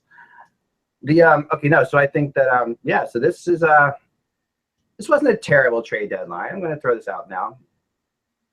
I don't think it was terrible. The Avs said they wouldn't be pressured. Damn it! Just because we asked you for crazy deals and you gave them back to us, we're not going to be pressured. I'm surprised. That, at least they moved Iginla, though. That was great. I think that was the smart thing to do, and actually it shows how smart I am because I interviewed Iginla and left the rest of the guys alone. So I really want to know. No, nothing. No response. No, on that. Sorry. I said Iginla was the only one. Your baggage leaving? No, but what I'm saying is, Iginla, I got somewhere to be, and I'm still sitting here. No, Julia's got a flight to get. This is just preparation. I'm just saying this is a situation where last night I sort of looked over the room and I said, "Let me talk to Jerome Iginla because he's a guarantee to get traded." Yeah. I didn't talk to anybody else, and nobody else got traded. Real quick, Craig when you're talking about Verpada and Duchene, it's like translated from Indonesian or like translated from Danish because the names. What is it about that? Yeah, exactly. That's funny. Indonesian. So do you think, I mean, the young, great young GM of the Coyotes actually did hold his ground on this first round draft pick? I mean, he's not. Well, honestly, no, he could be. I mean, we don't know. We don't know yet. What do you? Some guy's running down the hall right now. I've got a message to deliver. Greg Custance says that the Coyotes are keeping Verpada. Who said it? Greg Custance. Yeah. There you go. Verpada stays. So what do you gain if you're Chaika by saying we want a first round pick, and if we don't get the first round pick, we're not okay. So now you got Verbata for the rest of the year. You didn't get anything for him. I'll tell you what you gain. You gain the fact that you're good on your word, and you're a young GM. You have to do that. Here's something. Like, you have to sit there and you have to take a stance and you have to be real to it. If you're not real to it, he's a young GM. People just take advantage of him. So what he did here was just he's put this out there. No one's going to get first round draft pick. Elliot Friedman reports that Anaheim did not make any deals. Maybe an AHL move. Buffalo makes no deals. That's disappointing for the people of Buffalo, I'm sure. I'm telling you right now that Tim Murray's job is in major jeopardy. Yeah, it's not a good thing. I mean, that's for certain. He had rentals in Franzen and Kulikov. Yeah. He had players that don't seem to fit with their coach, Dan Bilesma, and Zemgus Girgensons. He has Evander Kane, who we've been told over the last year they would be more than glad to get rid of. And he's playing better now. And they didn't move any single one of them. Here's something to note. Somebody on Facebook, William Brendan O'Neill, he's a Facebook friend. He reminded me, and I think he's right, that today might be the cutoff for the playoff roster for the AHL. So by sending down Jordan Wheel means he'd be available for the Phantoms for the playoffs. That's correct. That's why it was done. So that's very astute by William, and that's good for him and good for the Phantoms. I mean, look, let that team get a run. Let Wheel get that experience. He'll come back next year. He'll try and make the team again. Yeah. What's interesting is that Michael McCarron was not put on the papers for the playoffs for St. John's. So it looks like he's going to stay up the rest of the season with Montreal. Okay. That's interesting. I'll tell you this, Jen. I like that. With McCarron, I have mixed reviews on him. I think his skating has gotten a little better. His hands, he used to have a little bit of a long trigger when he was in the crease. I think that's gotten a little better. I think his faceoffs are good. I still don't know he's a full-time NHLer. I don't know that. He's definitely shown potential. Usually when he comes up from the A, he comes out strong and he has all this energy and he's great on the forecheck and creating chances. But we've seen over the last 6 games, he's in and out of the lineup. He doesn't seem to have that same oomph, that jam, which was a Terrien word that he loved to use. He's kind of missing that right now.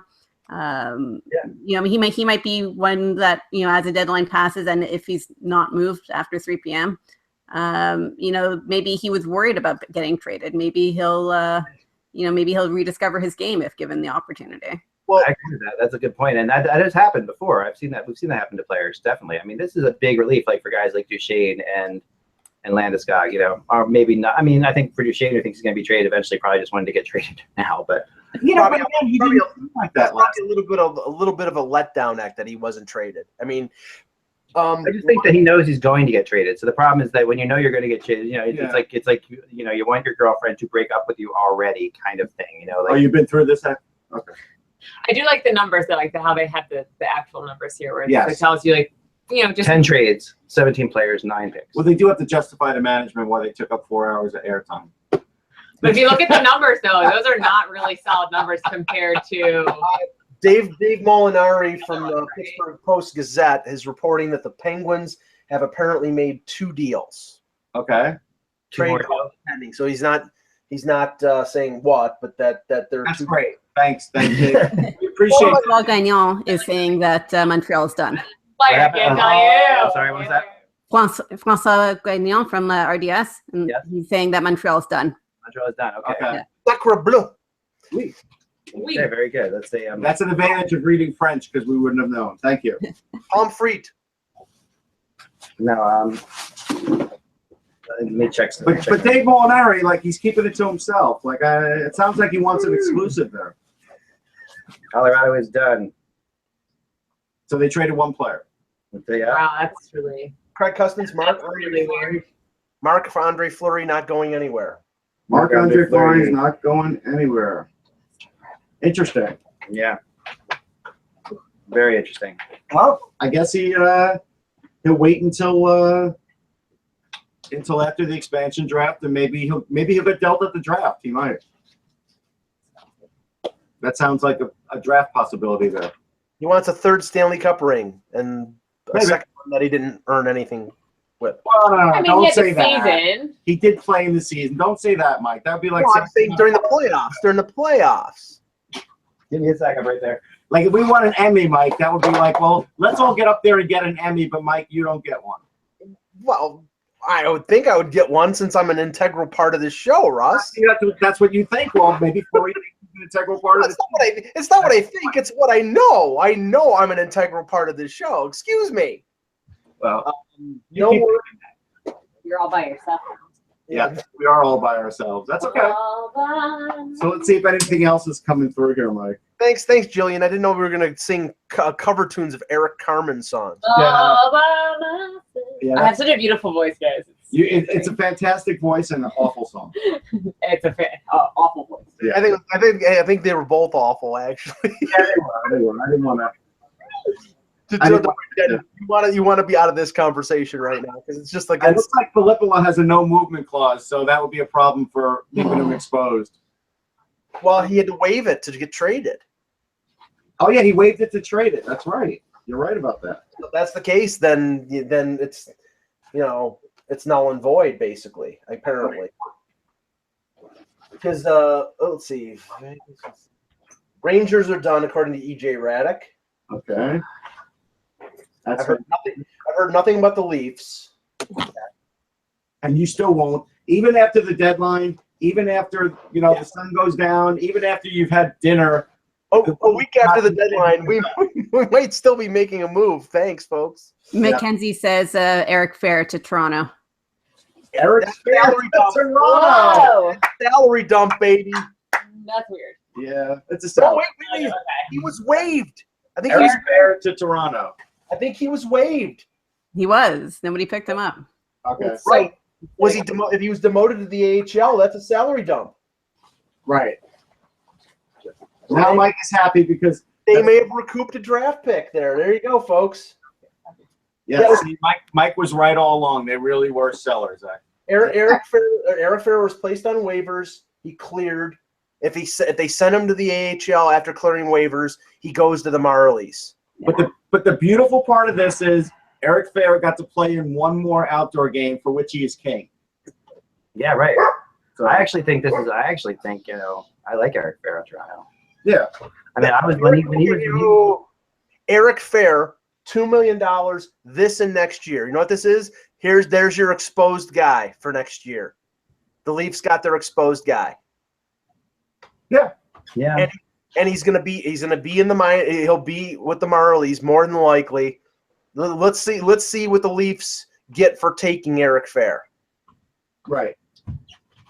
I don't get the impression that there's anything else going on besides this one other Pittsburgh trade we're actually always. I gotta believe the Islanders did something. I want to wait till Garth Snow taps out if we can, but let's see. Yeah. If he doesn't do anything, and if Boston doesn't get their goalie again. If Boston doesn't get their goalie, I won't say them, but I gotta say if the Islanders don't do anything, that's I want to personally thank the Death of Hockey on Twitter, who just said the Islanders have traded Dan Petru to the Toronto Maple Leafs for Michael Jello and a 35th round pick. let's analyze that for a minute. I mean,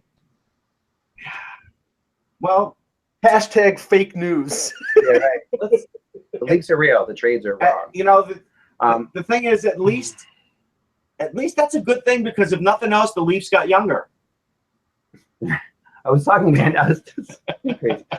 Andy Strickland the other day, and because Andy used to write for our website now, I work for Daily Blues. Yep. And I'm like, Andy, the Blues trading Shattenkirk. It's kind of like we didn't get anything for you when you became a free agent and went to work for Fox News and St. Louis. So we lost Andy for nothing as free agency. So you can't lose writers for nothing either. It doesn't work that way. Oh, that's a good point. Yes. Let's rank this trade deadline really fast before we get out of here. As far as what we think, first of all, Jen, it was wonderful having you on today. Yes, Yeah. great job. Thanks for having me, guys. And we hope that you can come on to be part of a HockeyBuzz cast in the future. That would be great. It'd be a pleasure anytime.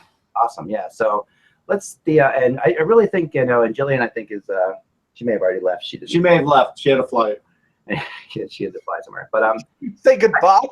I think I'm going to give this trade deadline better than last year's trade deadline. Yes, it was better than last year. I think, and even though more players happened and these things happened at late, I think that the lead up to this trade deadline was nicely spaced out too. Like there were moves that were made like along the couple days, last couple days, like Shattenkirk.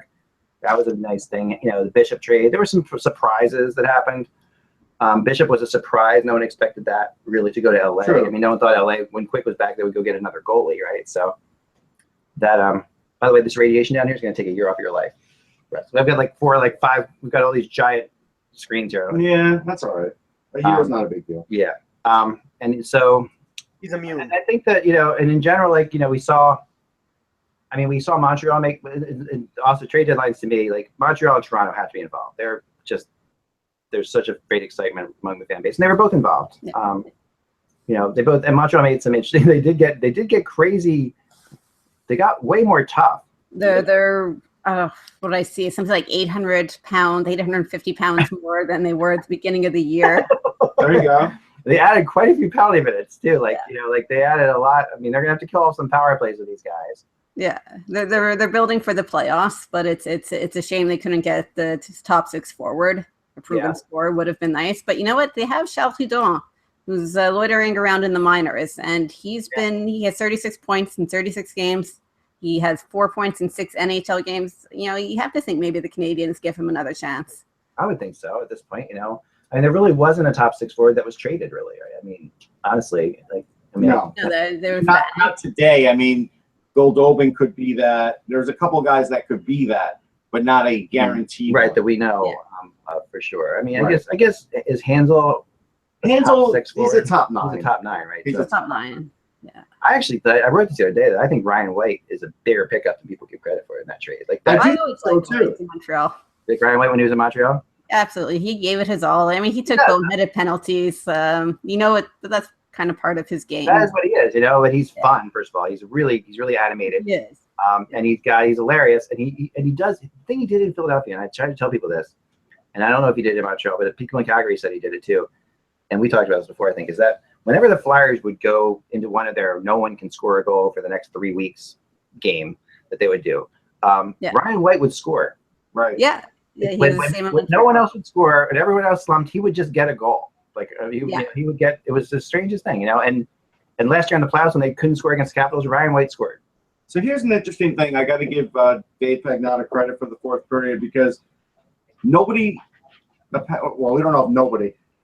Arizona did not trade Shane Doan. Right. And here are the teams that Shane Doan would have considered waiving his no trade for: Washington, Pittsburgh, Montreal, Boston, San Jose, or the Rangers. I kind of feel bad for Shane Doan. I do. Yeah. Yeah. I think the most realistic one on that list, Russ, was probably San Jose. And once they made the Yannick Hansen deal, they probably didn't have the cap room able to make it possible. After that interview, didn't you just want Minnesota to go get him so he could be with his friend again? Like, Yeah, I did. I just like, come on, Wild, the heartstrings. Wild, bring him in, with Ansel, make that happen somehow. That would have been good, yeah. No, it definitely did. I mean, that's a shame, but the Islanders have not given the signal to like Arthur Staple that they're done, and as we know, he always has the info. But he says he could have missed it, but we'll see. I mean, okay, Russ, you're partially vindicated here. Okay. This is not a typo, according to Pierre LeBrun of ESPN TSN. The Flyers retained 4.7% of Mark Straight's contract. That is a corporate savings right there. 4.7. Can you spare the money, folks? But they did retain money, so you were wrong. I was wrong, but not by much. That's okay. Paying the salary of somebody. Yeah. That's really funny. No, that is.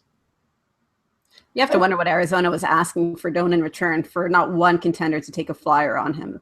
I will tell you this. For much at all. I will tell you this. The one thing that I've noticed that Arizona is having trouble doing is making more than like the Hansel deal. I think was very acceptable for someone to make because they knew that, hey, you know what? I know what we're getting, whatever. But if it's going to be like a tight deal where a team is not really sure what they're getting, what they're giving, I don't think the GM. I don't think Chaika has the reputation with all the GMs around the league yet to be able to pull off a lot of big deals. I think that's true. I really do. I think that's a good point. And I think that, and again, I stick by the fact that maybe another GM who had more experience would have moved Bravada for less. But I think that because he's young, he has to stay with what he said, which was the first round pick. And now he's got Bravada and Doan still on the roster. Whoa. It might be possible that Tampa Bay is flipping Strike to the Penguins. Ooh. Mark Strike might be getting flipped to the Penguins. How angry would Flyers fans be if he gets flipped Holy to the cow. Penguins? Check that out. Well, okay, and then the fair deal makes sense because they had to open up the cap space to be able to make that deal. Right. Mike is so happy. I can just rehear it. I'm telling you right now, the Leafs probably got I would say probably they got a 3rd round pick. You know, I do want to mention, because I feel like I'm obligated to mention that, you know, in the Thomas Vanek deal, Dylan McElrath went to the Red Wings. He might be able to play for them on the bottom pair. I mean, I think it's very, very possible. I mean, again, one thing I'll say about him is, look, teammates love him. He's a tough guy. He did have his kneecap shattered. He made it back. He didn't get to play for the Rangers for long. But you know what? Detroit's sort of in the middle right now, so he might get some playing time with him. Joe McDonald of ESPN is saying the Bruins have added a forward. Stay tuned. So see? That's what I'm saying, Eck. We can't go anywhere yet. Damn it. Sorry. Frank Corrado has gone to Pittsburgh. Frankie Corrado. Yeah. Oh, boy, there you go, folks. Oleski, Fair, and a 4th round pick. Okay. What was it again? Say it again. Oleski, Fair, and a 4th round pick. We're looking into the fact that Mark Streit may have been moved from Tampa to Pittsburgh. Really? Yes. Which Flyers fans will not be happy about. No, they will not. They'll be very, very upset. Russ Oleski. That's really like dirty. Oleski is Oleski in Wilkesboro, or was he with the Pens? I think he was with the Pens, but he has been up and down, I believe. Right. I'm telling you. Okay, so they got a 4th round pick through. Though I don't think they got the Leafs. The Leafs got a 4th round pick because remember the Leafs, they traded the 2nd round pick for Boyle. They had no 3rd round pick because of the compensation for Babcock going to Detroit. So now they have a 4th that sort of replaces the 3rd. At least they have an extra draft pick. They get rid of Corrado's salary, which I think was around $800,000 because he had gone to our arbitration. And he was never, ever going to play for the Leafs again because Babcock did not like him. Streit is a Penguin now. Mark Streit is a Penguin. Oh, man. There you go, baby. There you go. That was some shady stuff right there. Uh-oh. Jillian's not happy. It took a while to break anything on the HockeyBuzz cast, but we did break it. I think we got that. I think we broke that one on the HockeyBuzz cast. I don't know because I can never tell for sure, but it took us till Jillian I'm going left. into yeah, sorry, Flyers fan there. leaves. Yep. Yeah, I'm going to a soccer game and then I'm Okay. Enjoy. Thanks, Joe. Thanks, guys. Thank you so much. Bye. So Mark Streit to the Penguins. That's a big deal because, well, Russ, you have to give me a little bit of credit here because I said Frankie Corrado would never play another game for the Leafs, and there were scouts looking at Corrado the way he was playing in the AHL. Not to say that it would be in the mix for the Penguins. I think they basically just took the contract on to be able to get rid of Fair, but they can bury Corrado in the minors, and they get rid of $2 million of salary, and that gets them Streit. So, that was the dump deal. There you go, folks. Well, this trade deadline just got a little more interesting. It did. How many guys get traded twice in the trade deadline? Yeah, that's actually, I can't remember that happening really. I mean, this is a 3-way trade. Yeah. But it's not, it doesn't happen all at once. But hey. Okay, do you think the Flyers would have made this deal if they knew that he was going to be flipped to Pittsburgh? I don't think they cared. I think they needed to I bet they knew it was happening. They may have. Because Eiserman probably would tell them. Maybe. He would probably say, you know what? I'm going to do this. And Hextall was probably like, la, la, la, la, la. Right. No. I mean, the good thing for Mark Streit is he could just drive down the turnpike now. Yeah. He doesn't have to catch a flight to Tampa. We just watched Mark Streit play in Pittsburgh, right? Yep. Outside a couple of days ago. So, hey. It's a weird hockey world here. But, I still think there may be something going. I mean, this makes sense because they were in Shattenkirk. That's, Yes. They had to get something. All the teams that were on Shattenkirk now have gotten something. Have gotten a defender that they wanted, which is interesting. We're still waiting to hear about the Islanders. We're still waiting to think- hear these Bruins deals. Like, we don't know what these Bruins deals are.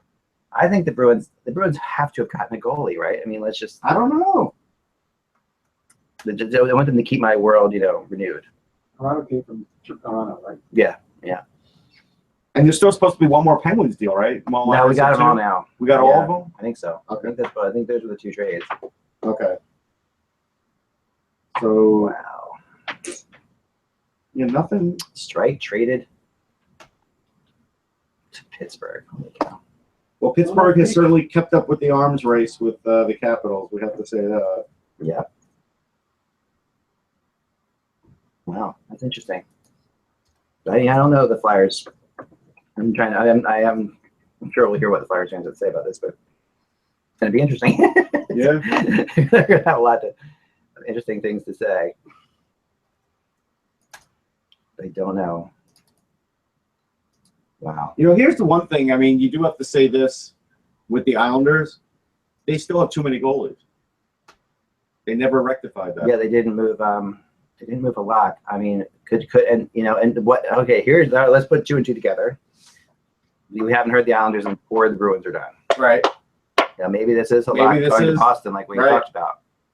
And it took a little bit longer because the accountants got involved. Yeah, it's possible. Yeah, it's possible. We'll see. We'll see how it works out, but there's probably something else that will trickle in. Yeah. But the Penguins got deeper on defense. Yep. They did. And this is going to help their Stanley Cup run. No question about it. I think Do we know what Pittsburgh gave up to Tampa? Nope. No. I do think, believe it or not, the Islanders are done. The Islanders are done. Nothing. Wow. I'll say they're done. No, they are officially done. Yeah, that's going to sting a little. I do think, and it'll be up to Jen to say, and we already know Mike's answer, but I do think the Canadiens got slightly better. I do, and I'm not one of these people that say, oh, the Canadiens are done. They're hiring Claude Julien's an inside job. Like, I've heard all of these different things. I think the Canadiens are okay, but we'll see. We'll see what Jen thinks.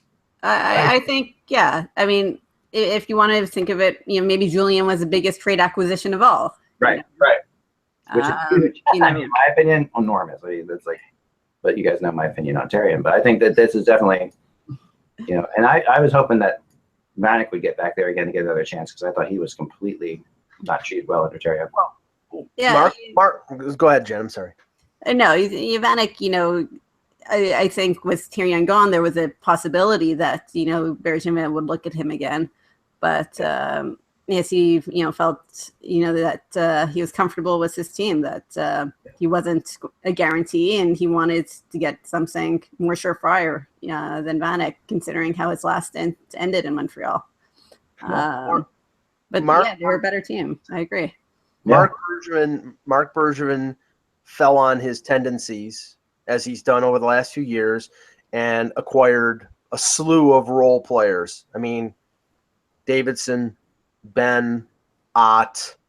But they're built for it, Mike. That's the thing. Right. Well, but again, all he's done, he's strengthened the team overall. He's gotten a little bigger. Yeah. But he still has not added the player that he needed. So when they go down in the playoffs this year, I'll say I told you so. Because well, that's not fair. Just that everybody goes down in the playoffs except the Stanley Cup winner. You got to be more specific. I know that, Russ, but I'm just saying. I think that's unfair. I think he did everything he could do. Honestly, I really don't think. No, he didn't. I mean, there were players out there that could have helped him in terms of scoring. But he's not going to overpay. He's not going to mortgage his player. He's not going to give up a prospect. Yeah, I mean, yeah, the best player they could have gotten, you could say is what's it? The guy who went to Minnesota we're talking about before. Hansel. Martin Hansel. Thank you. Sorry, I really need sleep. Hansel. Yes. Hansel's the best player he could have gotten, and that price. Look what that cost Minnesota. So it's like, I mean, really, that's the best player. Minnesota could afford to do that deal. Montreal couldn't. Right. Exactly. Minnesota's the best record in the NHL. I mean, that also played. The indication is that the Penguins gave up a 4th round pick for Strite. Wow. Okay. If that's the case. Wow. Well, they had remember it's money, like they. Yeah. So the Lightning cleared all their salary out. Yeah. The Lightning did. Well, the Flyers still got a player, so I mean, I think it's better to get the player and that 7th round pick, like I think they got right, than to get just a 4th rounder for Streit. So technically, they got a better haul because they have to pay this player another year. Right. I want to say something out there to one of these teams specifically, okay? Because there's apparently a deal involving the Winnipeg Jets. That's Winnipeg Jets. I'll take 5 more minutes. That's it. I would think that would involve maybe Drew Stafford. Yes. Or a goalie coming to Boston. I mean, they've got a couple goalies. Maybe Pavlik. Boston had Hutchinson. He was a Boston guy. No. Maybe Pavlik. And they would eat salary. No, but wasn't Hutchinson a Boston draft pick? He may have been. I believe he was.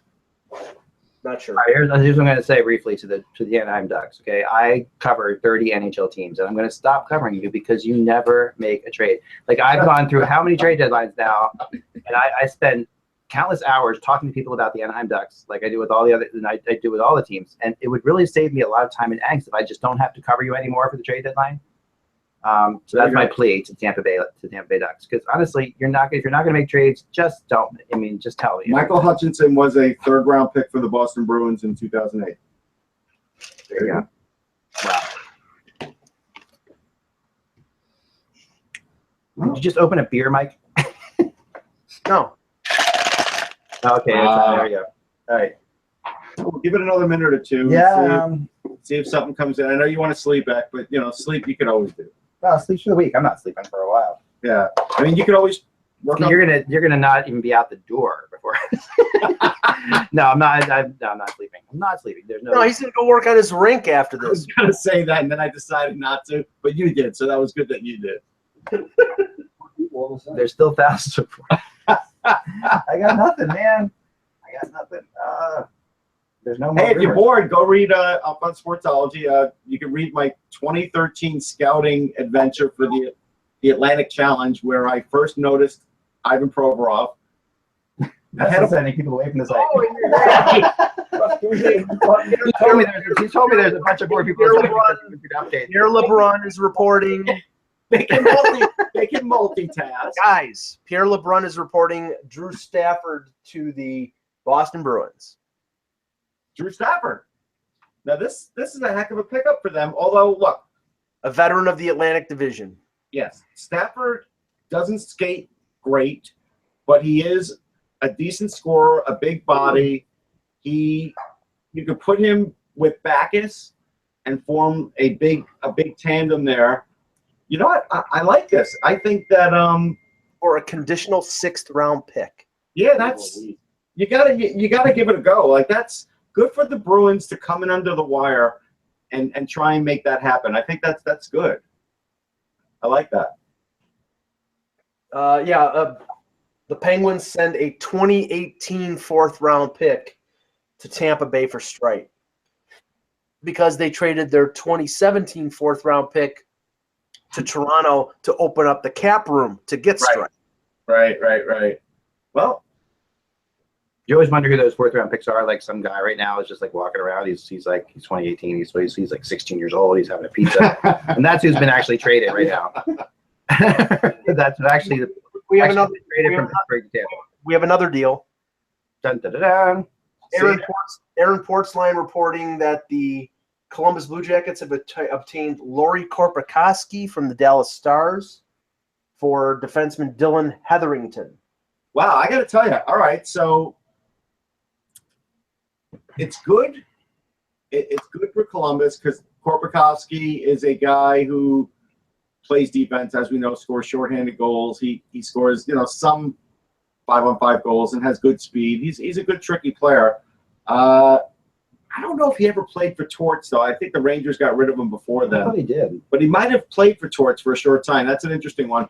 And Hetherington is a defenseman that definitely has potential. I mean, he does skate pretty well. He would be a bottom pairing guy. But why do I think he was rumored to be in the Rick Nash trade? Like way back when there's something triggered. He could have been. That like Korpikoski when he was a Ranger. He may have played a year or so with Torts. I just don't remember Look it up. He played with the Rangers he played for the Rangers for 1 year, 2008, 2009. Wasn't that the Rick Nash trade year? Yeah. Maybe, I'm not sure. No, I don't believe so. What year was Nash traded? 2012, 11. Yeah, right. But rumors started way ahead of that, so maybe, who knows? I don't know. I might be wrong. I don't know why it just seems like the Korpikoski should be on the Blue Jackets because he was part of that. In my head, he was part of that trade. Let's see. I think we might be done, guys, because let's see. I don't think we're done yet. Yeah, Tom Rennie was the coach, so he hadn't played for Torts, but yeah, Hetherington. I think Hetherington's somebody that could be used. I mean, I think that's a good way to add a defenseman. It is. So I think Dallas. We always talk about Dallas' defense. They got a defenseman who has a little bit of potential, just a little, enough to play in the league. The only team I haven't heard is done that I'm trying to get in touch with is the Minnesota Wild. I have not been able to find that out. So, but we haven't even heard that the Islanders are technically the Islanders are done. They definitely are. Yeah, I know yeah, you're right. they're done. That's definite. Okay. No, that's a real good source. And the Okay. Oilers are done. So the Wild would have to trade with somebody else, but Boston, do we know that they're done? we don't know that. We don't know that Boston's done. Tampa Bay retained 50% of the salary of Streit. Wow. The Flyers retained 4.7%, right? And Tampa Everybody's got a little piece of Mark Streit at this point. Man, Straight's going to get lots of checks. His taxes are going to suck. Yeah, I do feel bad for. I mean, Mark Streit's accountant is clapping right now because every time he has to get a new form out, he makes more money. Yeah. It's one extra form, Ross. Listen, to you, you're a 1040 easy. He's not. I go to an accountant. Nothing about Mike Easy. That was a little accountant talk since we're getting into that season. Come on, I thought people would appreciate it. Are we sure we're not done? Show's done. Give it another. I don't know. Are there still people watching? On the site. And they're not done. Nobody's No. watching the show, but there's people on the site. People on the site that are bored. We have 400 people watching this show. I know. I appreciate that. And we're just trying They're to. hanging on every word. Will we have a stone anywhere you can get blood out of? This is like Emmett Kelly. Like we're sweeping the circle, but we got to wait a minute because. And whatever best picture is. You can't end this show because I'm running this show. That's true. Oh, there you go. That's a good point. That is a reality. All right, I'm going to take one last I sweep. feel like here. I'm being held under against my will now. All right. All right, I think this might be it. I think you might be right. I really think this is it because I Okay, we have a trade. We have a trade. we have another trade. Yes, we do. Thank God, Dylan Hetherington won't be the last thing on our website. Go ahead. It's a minor league deal between the Panthers and the Devils. All right. Shane Harper for Reese Scarlett. Reese Scarlett's going from the Devils to Florida, I guess. Correct. All right, so Reese Scarlett has a little bit of. There was a bidding war. That's why it took till 3:36 to get this trade done. No, Reese Scarlett does have some offense in his game. I Yeah, mean, but why was this trade made at 3:36? I think this was just But, one that. but you know the thing is, Eck is saying right now, frankly, Reese Scarlett, I don't give a damn. No. No, but he's a defenseman. I think maybe it's one of those things where I guess maybe put Ray Shero on hold still, and then when he finally got through, he got to make the trade. Remember what I said about my prediction thing that I'm doing, which is going to be fun to watch tomorrow after this is all said and done. I'm looking on the trade deadline center, and the chances of making the playoffs, they have the Los Angeles Kings at 48.1%. Right. I want to know how the hell they get that because the Kings have a really tough schedule, and they're just sportsclubstats.com. I want to know how they come about that. I don't know. You got to email them. But here's the thing. There's no way that that's true. If you remember, Eck, and I don't know if you do or not, I don't know if you saw the AHL outdoor game when it was here in Philly. Shane Harper was a big hero in that game. I think he got a. Of course, I remember Shane Harper was a big hero in that game. Okay. No, but he wasn't Adirondack. No, I know he's a good player. He's had moments. I'm not, and I know that there were 12 teams involved, and I understand that that's why this deal got done at 3:15. I will say this: I think Florida adding another defenseman never hurts. No, definitely doesn't. And Florida is, they're serious. I mean, Like this has the Florida Panthers chance of making playoffs at 17.1%. Like that doesn't make any sense to me at all. Like that, how can Florida at 17.1? I don't know. And I'm not a LA math King to be major, as you know. 48.1. That doesn't make any sense. Sorry. Yeah, I mean, And the Flyers are 4 points back, and they have them at 2.3%. I mean, that's like. Well, that's how meaningful 4 points in the era of the 3-point game. A 4-point deficit is tough to make up. You just have to win like 6 or 7 in a row, of course. But that's not easy. But you have to do something like that to make a 4 points. But yeah, I don't know. So deadline deals. Now we've got up to 13 trades. 22 players have been dealt. We're still 6 below last year, which was really low. And we are in the era of the draft being the trade deadline. So that's really what's happened, right? And we've seen this. It's still fun, but it's not as fun and as crazy as it used to be. Also, yes, Shane Harper did score in the AHL Outdoor Classic. Don't ask me how I remembered this. Jen, what would you have? And it does. Jen said something. I was just going to say, the playoff race is so crowded. Teams aren't willing to give up as much because they're still in it. They don't want to lose.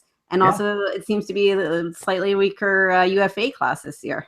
And you have the expansion draft. So, it's not surprising that it was quieter this year compared to I thought for it being quiet, I thought it was spaced out well. So I thought it was still it was half decent. It wasn't like last year felt worse because last year was worse. There was like an hour and a half where we were playing games. But they didn't prevent us having to break out that stupid NHL trade deadline game. I just had to break it out because I bought it for the year.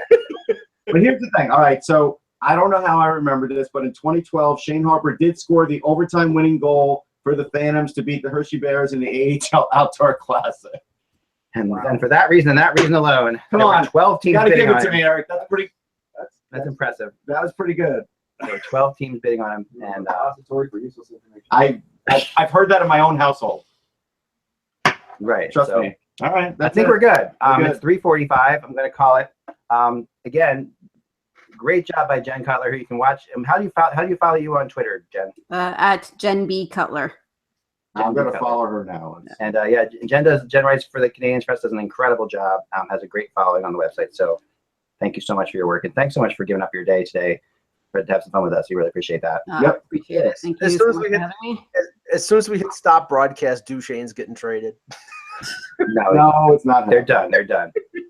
Remember, without the buzz, it's just hockey. The HockeyBuzzcast will be back tomorrow at 1 o'clock, and we will be discussing all that happened here. And of course, tomorrow is the fun day to talk about when I try to dig in and find out the trades that didn't happen, that came close to happening. So that'll be my job tonight and tomorrow morning. There you go. And we'll talk about that tomorrow. Plus, we'll talk about who's going to make the playoffs based on my real system, and all the other things to have to do with that. So there's only 2 games tonight, but a really good one in Pittsburgh and Chicago tonight. Will Mark Streit make the game tonight? I don't see why not. I know. Unless he was already on a flight to Tampa. Right. That's the issue. Would that suck? Michael Pitlick, go pick up Mark Streit's stuff. I can see how it works, because like when you get to Tampa Airport, you get onto that lake, because I fly to Tampa all the time. It's where my in-laws live, right? So you get on that big, immediately that shuttle train, and still to this day, don't ask me why, you hear this voice that says, "Hi, this is Vinny LeCavier, and welcome to the Tampa Bay Airport." You do, and so Vinny LeCavier welcomes you to the Tampa Bay Airport. That's fantastic. And then you go. So I can imagine being on the train hearing, "Hey, this is Vinny Cavier, welcome to the." And he gets his text on his cell. Don't get your bags. Just go back the other direction. Okay, show's over. Hopefully hopefully he was told before he got on the plane. But I would assume he would be there. I would assume why wouldn't he get there? It's only. I mean, I drove there in shorter time. I don't know. See you tomorrow, folks. Remember, the bus is just Bye. Bye, guys.